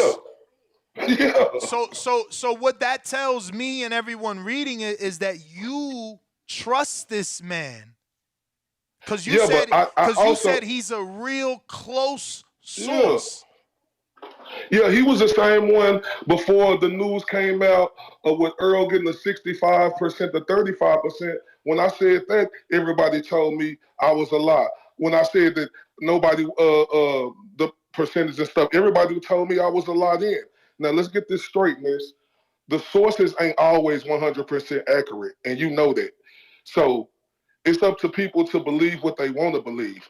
I'm not putting that out there and saying that he absolutely factual about what he's saying. But when the news came out with the 65-35 with Earl Spence, he was right about that. Now, when you speak to sources ain't going to always be right. Yeah, but I mean, you should pick and choose. Like, that doesn't sound fishy to you? 10,000 free tickets, bro? No, I mean, it kind of do make sense because when I was talking to him, he let me know. I'm like, what you mean they gave away 10,000 tickets? He say, look at Crawford. Look how he is from the 214 to across the pond. Is he that popular? I said, he ain't that popular. I said, yeah, you're right about that. He said, when people talk about Crawford, do they talk about him as a likable guy? I say, no, not really. I say, you're right. He say, well, down here in Omaha, Nebraska, he say, people don't even really like Crawford like that. I'm not saying everybody don't like him, but he told me. But, Kerry, how could you believe that if Crawford he's got facts. Historically, he sells out in his hometown. No, I he's didn't never believe it. not sold more than 12,000 tickets over there. Like, he doesn't. No, I didn't say I believed it or not. I put it out there. I said thoughts. Everyone behind that. I didn't put that out there saying, man, Crawford gave away 10,000 tickets. I said a real close source told me Crawford and them team gave away 10,000 tickets. I said, you got to understand that you have a popular platform and that people are going to take what you say and run with it. Yeah, you asking Yeah, but them, do you think it's true? But you're also emphasizing that your close source told you that. The same guy yeah, and that told you the other information. yeah, but I also explained last night that this guy ain't right about everything. Ain't nobody gonna be right about everything. But what he said to me, I just put it out there and asked a question. I say, thoughts, everyone. That wasn't telling nobody, oh, Crawford gave away 10,000 tickets. I But just said a I real just feel close like source said, he hey, used you because you're the only one reporting that 10,000 tickets was given away. no, I didn't. I just said a real close source told me that. I said thoughts, everyone. But I want to get on when we talk about and you're right, ain't nobody gonna turn down no $10 million. But how believable is that to believe that Crawford got $10 million to fight David Avanesyan? How I believable don't is know. that, I Nick? don't know. I don't know. I want you to give me another case where a fighter in the history of boxing lied about his purse. Ness, look, you got to understand why you got to believe. Now you told me that I got to lose my logic, right? And I 100% agree with you on that. Now you got to lose your logic, right? How is this guy going to get $10 million fighting David Avanesyan? Well, It just don't make no well, sense, Ness. It don't make. did he not make $6.5 million guaranteed with the most popular promoter in the world versus a guy with no belt? Off a loss, I'm Are pretty you talking about sure. Sean Paul? No, that's he was with Top Rank. They was paying him like that. Yeah. We talking about a Yeah, but we that's talking what. about a starter company he Okay. with. Oh, so wait a minute. So PBC wasn't a startup company when they was paying Keith and Danny all that Oh, money. absolutely. They was absolutely. You So 100% why right. They was a starter company. why was they able to do Hold it? on, hold on. Let me tell you the difference. The What? difference between PBC and BLK Prime. You actually seen power players coming out on the stage. Who is BLK What power power player? players? No, you tell me what power players PBC had on the stage. Come on now, Ness. Let's not add to the fact that they didn't have the Sam Watson and all them guys surrounding them at first pushing PBC. They didn't have Floyd Mayweather pushing PBC and everybody else. Let's not act like that. We ain't seen not one executive. They told us this, that Zab Judah, and respect to Zab Judah, love the guy. They said he was the ambassador of BLK Prime. What's wrong with being an ambassador? Do you know what that No, means? no, I'm saying that. So, hold, that's our power player that they're talking about. But I don't think you know what the word ambassador means. No, no, no. Ambassador is like a person who is the ambassador. I don't understand what ambassador means. All right, then. So But what's I'm wrong? saying, What's wrong? what? That's the only person we seen. If you understand the word ambassador, what's wrong with Zab Judah being the ambassador? They never said he was the No, CEO. They never said no, he was the face. He's an ain't ambassador. nothing wrong with him being the ambassador. But that's the only guy we seen. So that's what I'm saying. That's why it's not believable. But hey, if Terence Crawford got 10 So million, wait a minute. Wait a minute. You're saying to my audience that you don't think it's believable because undisputed former champion Zab Judah is no. the ambassador. No. That's not what I'm saying. Stop putting words in my mouth. I'm saying everything surrounding BLK Prime is the reason why, in my opinion, it's not believable, right? Okay, but give me That's some what I'm saying about. specifics. I want specifics. I'm giving you specifics, everything around it. Did you see the show? But you're confusing me because I asked you a specific question about your specific answer, and then you said no. That's not what you're saying. So No, you trying to go in. No, you trying. when you say they ain't got no power players and the only thing they got is Zab, and I ask you what you mean, I'm waiting for you to answer that. No, I'm saying who else is there? Who else we done seen? Who else is where? Who else is with Black Prime? Who else is representing this company? We ain't seen nobody else. And this is another thing. Okay, so wait a minute. Do you know Eddie Hearn? Yeah, I know Eddie Hearn. Oh, really? When did you meet him? Y'all had lunch? Cause I'm shocked. You're sitting here saying that they don't got no power play. You don't know Eddie. Eddie just came on the scene doing his thing, just like Al came on the scene doing his thing. Just like Marv So Nation. so Hold all on, right, sir. good point. Hold on. So who Hold on, coming on the sir. scene doing their Sir, thing with sir, BLK Prime? sir, hold on. Hold on. Do you know Marvin Rodriguez? You talking about is that the one with Marv Nation? Yes. I don't know. Yes, that is Okay. him. Yeah. Do you know him? Yeah, I actually seen him on your show too. Okay. So how, other than watching him on my show, do you know him? No, I ain't because they hit me up personally because they got mad because Regis Prograde put out there that he didn't get paid. Okay, so But I ain't never met them so you're personally. literally telling me you never met them, but you do know that they won a purse bid by more than $1 million more than any other known promoter in the game. Then you're saying that Regis put out a tweet that he didn't get paid, but you're not criticizing them. You saying Black Prime. I did criticize them. No, but that's why they did hit me Regis up. get his money? Yeah, he got his money. So is Marv Nation official? They are official, and guess what I did too? Okay. I came out. So then no, what? The thing Hold on. is, Nah, look, let me finish. Hold up, You gotta let me finish. Why you ain't gonna let me respond? Because you gotta. Bro? That wasn't a question. You gotta let me finish. No, Because I'm but let me setting you respond up. to that though. Okay, go ahead. Let me respond to that because when Regis came out and did that, like that wasn't. I told Marv Nation. I said we didn't put that information out there. We didn't ask for that information. That information came to us, so we had to report on it just like everybody else did. But when Regis came out and said that everything was clear, boom. Whoop this and that. But let's get on this right here. Have you talked about the glove situation with Terence Crawford? Yes. So what's your thoughts on that? The commission dropped the ball. Same way LA commission. And they dropped the ball. So if you David Avanesyan, how is you feeling this morning? I was asking this last night. Do you feel like David Avanesyan need to go after the Nebraska Commission, go after Terence Crawford, and go after BLK Prime? Because it's clear.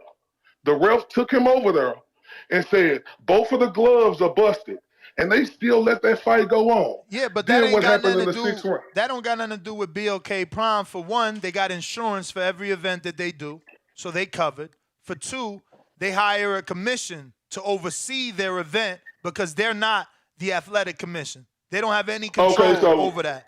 So but they the one who. If they don't want to do their job, if the commission didn't tell Terence to take them gloves off and put a new glove on, what the hell does BLK, the broadcaster, you understand that? Fine with you. No, brother, okay, no. So, but Kerry, you gotta understand the information. You can't just talk. You understand that BLK is a broadcaster. No, I understand that, but BLK Prime is over the event. So I gotta let you go because you're not making sense. But let me ask you this last question, right? Mike Perez versus Magdomed on HBO, right? Magdomed suffered a very bad injury and obviously had to go to the hospital. He can never fight again. He'll never be the same. They didn't sue HBO. You hear me? I'm listening. They didn't sue HBO. Like, you got to stop just making shit up. Hey, bro, stop telling me I'm making shit up because I ain't making shit up. You just said. But you was talking about me putting out that post. But you just said, this is your words. You said, does David Avanesyan, can he go and sue Black Prime? What is he going to sue him for? Okay, all right. If he can't sue Black Prime, okay, so if you say he can't sue Black Prime, that's fine. But he need to go out to the Nebraska Commission, right? Okay. We agree. When you agree to that? We agree there. Okay, and don't you feel like Terence Crawford, the ref, and his corner man knew both of his gloves was busted open? What's taking an extra 10 minutes? According to Bernie, who was not at the fight, according to Bernie the boxer, who's a coach and a teammate of Terence, and I'm clearly saying he was not at the fight, he says, obviously I told him, Bernie, you know that you got to bring 2 pairs of gloves. And he said they both got busted up. Terence busted a pair in the back, warming up. Then he busted a pair in the fight. But I gotta go. I got some That's other a callers. damn lie. That's a damn. You believe that? Yes. And I'll tell you why. That's a goddamn. I'll tell you Ness, why. that's a I'll tell you goddamn. why I gotta remove you, because you just don't want to believe. You got something against Crawford. Nonito Donaire and Rachel Donaire fought Inoue in Japan with Everlast gloves. Both their gloves were busted before the fight. Both their gloves were busted before the fight. He didn't warm up in them. Everlast sent the gloves. The commission approved the gloves. The commission kept the gloves. Time of the fight, they gave him the gloves. They busted. So yes, I could believe that it happens. I don't think it's a lie. You just don't get out a lot. You got to get out more, and you got to talk to more people. You can't just insinuate shit. That shit is weird. C-Dub, what up?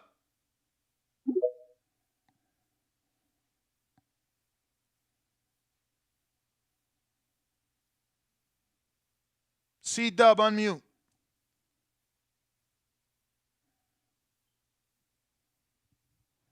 We not hearing you, champ. And Billion, we've already gone to you. We only do one call per person, unfortunately, unless you send in a $5 Cash App and or $5 Super Chat for a counter punch, which means you want to counter punch on your statement. C-Dub, what up? Yo. Yo. Yo, the audio good? Yep. That's what's up, man. Yeah, we back, man. Shout out to the back call, man. Everyone real, man. Shout out to y'all.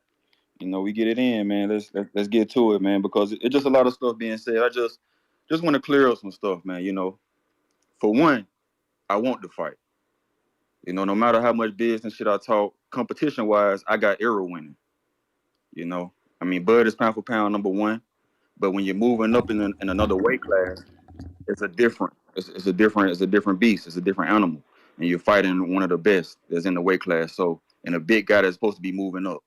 Okay, now to the bullshit, A side, B side shit. When people say it's 50-50, that's what makes it crazy. When Bud say, and then you wondering why, like, okay, we love the sport, so why is it not happening? Devin say, pricing yourself out is a new way of ducking, right? So then Bud say, we not doing the fight because the contract shit's not right in the contract or disrespectful language or whatever. Okay, then you look into it, you do your research, and you say, okay, let's do the research and see if it's 50-50. Like, we only doing research and only seeing what people are saying and trying to figure out and form an opinion or get some type of details. So when you go and do your research and you see that Arrow one pay-per-view, Mikey Garcia has done 380 pay-per-view buys, 380,000. 360 is the low, 1,000. Bud pay-per-view buys has done out of total, he did 150 with Porter, 125 with Amir Khan, 50 with Postal.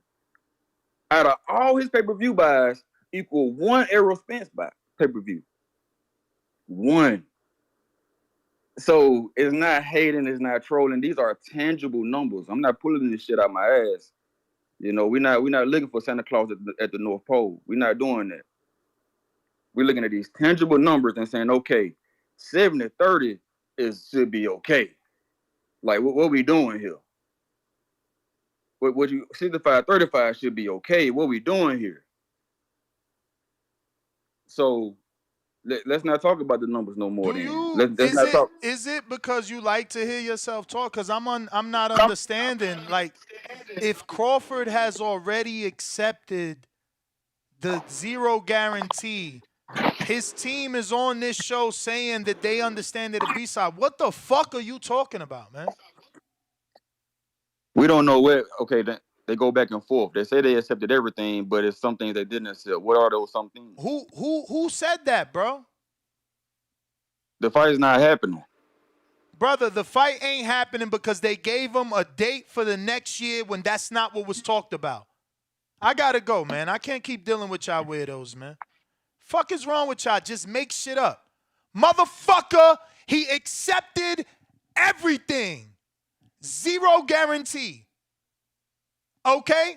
Zero guarantee. He accepted that. He accepted everything. What they didn't give him was a date for this year, and he told you, I told Al, I told Earl, I am fighting this year. The fuck is wrong with y'all? Still asking the same fucking questions, man. The man accepted the shit already, brother. We going in circles talking about the weirdest shit with these dudes, man. General Camino, what up?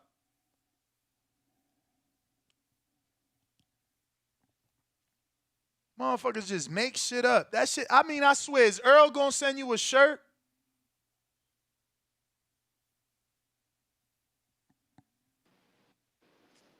Yo, you can hear me? Yep. Okay, my bad. All right, we don't hear you. Maybe you in a bad Numbers on profit. Maybe you in a bad service area. We kind of You can hear me lost now? you. Yeah. Yeah, somebody had called me. My bad. I was gonna ask, what was the pay-per-view numbers for the Crawford fight? I missed that first part of the show, man. They just announced that it exceeded their initial projections. Oh, okay. So I mean, unless we could see them numbers, I mean, shit. Everything we gonna talk about is pretty much hearsay at this point. But yeah, I mean congrats to Crawford. I didn't think he was gonna sell that much. I hope the numbers is good, but hey, hopefully we get this fight. As far as that, shout out to TBV community. Hit the like button, hit the retweet button. You know how that go. All right. Thank you for calling in. I got Frank the Tank.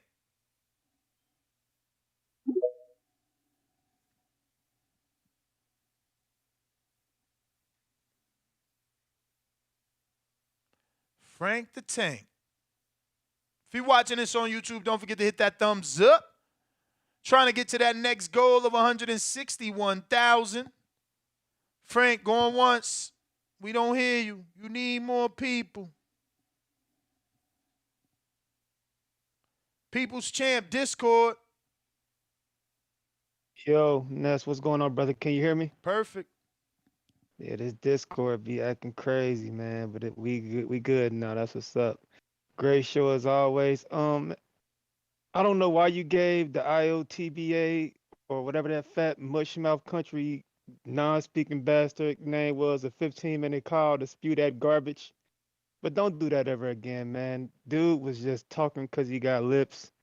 Sounding like every other country ass non-boxing knowledge having Earl Spence fan. It's getting annoying now at this point. And I think what people are mad about, because what you've done here, Ness, you gave people an open platform to speak.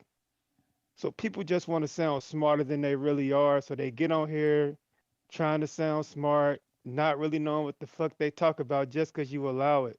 And that's what guys like IOTVA and sometimes my brother C-Dub has been doing, just talking just because they have the opportunity to talk. They ain't saying nothing factual. They're just saying dumb shit.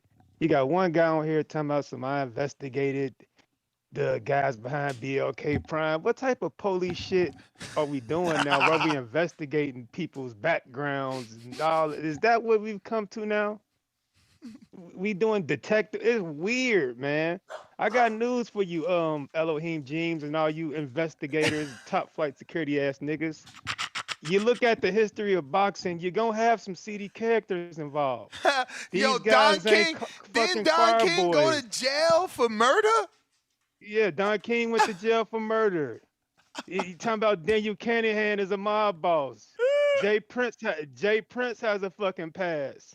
We could take it all the way back to the mafia with Frankie Carbo and all the mafia motherfuckers. This is boxing. Okay, we got some gangsters involved. Whoop-de-fucking-do. Stop doing all that police ass shit. Stop saying we did some investigation. Say something else. I don't like the word investigation. You sound weird. But yeah, man, other than that, man, I want the fight to happen. I'm ready for it. I think Bud's Wait, gonna they spank saying him. in the chat, ain't you the same guy said you was investigating Al? When the fuck I said I don't even use words like investigation. Get the fuck out of here. Investigating Al. What the fuck am I investigating Al for? Let me see who said that, because I don't want you fuck? thinking I said that shit. What the fuck? I got better time to do. I got better things to do with my time to be Googling documents and court documents That and was shit. Ja the Real said it. Ja, why you got me Man, lying, man? You got me saying Ja shit. the Real, this motherfucker Ja the Real ain't never called, man. I don't even know who that is, man. Come to the back call and you tell me when I said I'm investigating now. Like I ain't got better shit to do on my day than investigate a motherfucker. But nah, man, these dudes is weird, man. That's all I'm saying. But Ness, you started this, man. You get these guys an open platform.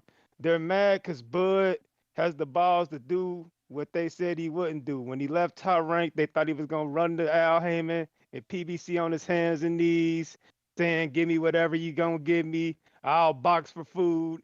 And when he didn't like the deal, he said, "Fuck you." And he found his own bag. And that goes against the narrative they were trying to paint. All we heard, he got to get down or lay down. He has nowhere else to go. And the fact that he had somewhere else to go and he found a different lane, and they got proven wrong. Now they down there in their feelings. So that's all it is. These niggas just want to be right. And when Bud keep proving them wrong, now they just gonna keep talking, man. It's weird. These niggas is weird. Like I said, some of you niggas need to warm me up a hot pocket, watch some TV, get the fuck off boxing, man. All these goofy niggas it's getting annoying now, but I ain't gonna hold you up, man. I'm gonna let y'all continue to do y'all investigation work. Top flight security of the world, Craig. TVV, I love y'all, but I'm out. All right, Frank the Tank back at us. What up? Yo, can you hear me? Sorry about that earlier. I Shit hear was you. cutting out. Okay, now I was calling because I'm just kind of trying to get educated on this. So you had said that they had offered Crawford a different date, like for next year. Do you know more or less around what time that was? I think it was January. Oh, okay, never mind. Cause then I was gonna say, then why didn't he just accept it and have this tune-up fight? But that would have been too close together, kind of like with Tank and Ryan. But that's why I was calling just to confirm, like, see more or less what the date was. Yeah, I think it was January, and you know he made it clear on all the interviews. He said he spoke specifically to Al and personally with Al and Earl separately, letting them know that he wanted to fight this year. And look, he was out the ring for how long? Like you guys are not thinking about, and I'm not saying you personally. I'm just saying in general. Like people not thinking maybe Al was being slick. Like Earl is his fighter. Keep Terence out the ring longer. Yeah, I get you. Yeah, I get you. That's why I was wondering, because I was like, well, if they offered him next year, then he could have still just took the Avanesyan fight and took that fight. But I didn't know how close the dates were. But I appreciate you. For sure. Look, he had already been out the ring 13 months, so it would have been a 14-month layoff if he would have took the January date versus Earl. And who wants to go into the biggest fight of their life not feeling sharp? And, you know, shout out to Crawford because Fury does it all the time and nobody complains when Fury takes his fucking tune-ups. So, you know what I mean? Let that man get his tune-up. Let that man get his tune-up. But I think we definitely got the Arab body. Let me check here on Discord. Another one, A-Side Stainless with the counterpunch. What up? Yo, apologies. I'm driving, so I'm on my Bluetooth. But I disagree with Brandon, man. I want to give a shout-out to you for being patient and listening to the C-dubs of the world when they talking out their ass with that nonsense, man. That shit done got me from 9 o'clock this morning to 1 o'clock, and I'm finna take a lunch break. So shout out to you. Shout out to the C-dubs of the world and Twitter space. And as always, and after the show, get with me so we can lay out the stuff for that, because I'm serious with that $15 Patreon tier. So hit me up after you're done with this. And as I always say, please make sure you push that thumbs up. Share this in every episode of the Boxing Voice podcast. This is TBV for life. And if you ain't on Patreon, that's because you C-dub. And shout out to El Camino. Peace. All right. I actually like that fight, Russ. In the chat, $5 super chat, he says, if not Earl Spence Jr. versus Bud, give me Bud versus Ben in the UK next year. September would be huge. Yeah, and Bud has those UK, you know, he wants to fight over there. He went over there and did well with Ricky Burns.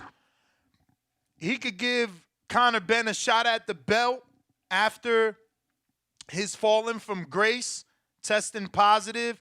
It'll give Conor a shot back at the limelight, and it'll be a big international fight for Bud. I don't know that Matchroom and Connor take it, though. World title or not, like, they know they're going to lose. The Axiom $5 Super Chat says, do you think Al and Earl plans was the Canelo fight and never wanted to push for Crawford, but now Canelo is not an option? That was what Earl wanted? I don't know. Yes and no. I mean, it's a big fight. Like, if Al definitely wanted it because he offered it. He offered it to him. I never said he didn't go to the UK Bayside. I said he wants to go to the UK. He said it on our interview. He said he wouldn't mind fighting Earl in the UK. So if they could offer him a UK fight with Ben, I think he may be interested. So, yeah. DW, $5 Super Chat, says, make the fight. Nothing else needed to be said. Sign the contract. All the talking. Do it to Earl. Okay. Tu abuela, which means your grandmother, PBC doesn't want another glove gate with Crawford. And, that was like from Trinidad or some shit. Mr. Gumbo, a.k.a. Hot Grease, $5 Super Chat, says, you weird fans worried about another man's money. Go punch that time clock, y'all work. A 9 to 5. I'm my own boss, like Crawford. Hashtag Crawford 100. Okay, champ. $1 trillion dreams. $2 Super Chat says, just coming in. What were the pay-per-view numbers? They exceeded the initial projections of Black Prom. Black Prom is happy. Terrence is happy. The haters are mad. We got what your mama call it. $5 Super Chat with a sticker that says, good job, with a nice sly fox. So shout out to you. Dennis Cooper, $2 Super Chat, says, Ness, ask Calvin about Tank's legal trouble. Why? Only $2 Super Chats. Only the $2 be hating chats. Like, why would I ask about that man's legal trouble? Like, what don't you already know that Calvin's going to tell you? It's like public knowledge. Google that shit, bro. Like, I don't know, man. Dudes love another man's downfall, man. Man or woman. Matt Bet 100 listening to the show on his Kenichi Bear Hibernation 5s. Get yourself a set of Kenichi Bear Hibernation 5s over at KenichiBear.com. Remember to use the code TBV and support your favorite podcast. We got a $5 super chat from Matt Bet 100. He says, a 9 millimeter of Tanquil for Bud, 2 millimeter for Shakur, 3 millimeters for Devin, 2 millimeters for Hector. Tanquil. So I guess he's basically saying they won't need that much Tanquil to get put to sleep. We got T Sizzle, $2 super chat. He says, TBV getting me through the morning grind, bless. That was a $2 super chat, and it was not a hate. So shout out to T Sizzle. Matt Bet 100 with another $5 super chat. He says, bad guy is back. Don't cheat. Don't cut corners. Just a guy in a KFC jacket. What? Straight G, $10 super chat. He says, nobody gave Canelo hate like this for fighting Avanesyan.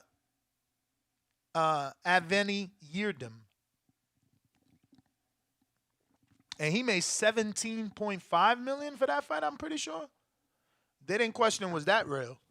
And that wasn't a pay-per-view, so they didn't question was DAZN going to make their money back there, or was they taking a loss because they was going to then make the money back in the Billy Joe fight in Texas.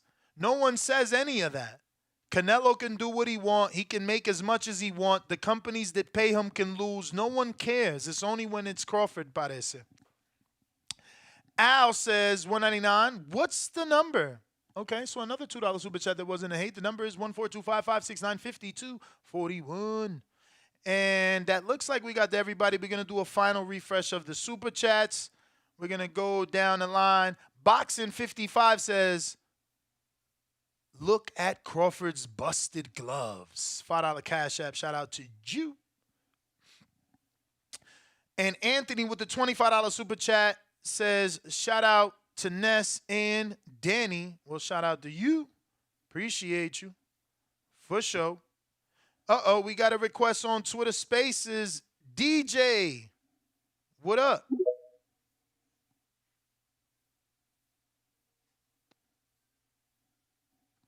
DJ. Yo, Ness, what up, my brother? What up? How you, bro? I'm just, obviously big fan. I wanted to just call in and just, there's a lot of hate on Bud, but if you look, a lot of the PBC fighters, they got the same routine. None of them know the business side of things. Somebody's always doing negotiations for them, and my thing is just like, the easiest thing to do is hate on Bud when Bud is just telling the truth. But of course, he's gonna look crazy in a world, telling the truth in a world full of lies. You know what I'm saying? And everybody that just rides the PBC bandwagon or says Bud don't want to fight or Al Heyman is doing this, that, and the third really just never looked at a contract in their life and wouldn't know how to put themselves in an advantageous position even if they knew how. So, just a lot of bullshit that people be talking when they read one or two sentences on a blog that's not even credible. You feel me? Absolutely. Bro, and it's funny you ended it with that. Blogs that are not credible. I've seen like two sites. Fuck is it like Total Sports something and some other shit that I've never heard of. Mind you, no one is thinking it's fishy that all of a sudden everybody has Crawford pay-per-view information 48 hours out. When do we get information this fast? Never. Exactly. I've never seen it happen. Exactly. Never. Dudes I've just want to never seen it hate, happen. bro. They just want to hate, man. And the crazy shit about all of that is that Bud gave Errol an option. You know what I mean? He gave him an opportunity to be like, yo, let's get this bag. I mean, I didn't like that though. He didn't want to say like, bruh, why I gotta go meet you to know who I gonna go meet? That shit right there. I mean, street dudes don't even do that.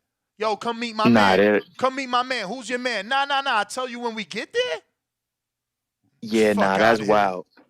That's wild. And that goes to my, another point that Bud really just, he might have to have some professional advisement in his corners. Somebody that might, just know something that's a little better than you. Mm-hmm. You know what I mean? Because that's just, it's not good for business. And then when you don't know how to do good business, how do you get good boxing? Yeah, man. Either. You don't get good boxing if you ain't doing good business, man. Yeah, but yo, big fan, bro. Everybody, make sure y'all showing Ness GTO and the Boxing Voice some love. I appreciate the time, brother. Appreciate it.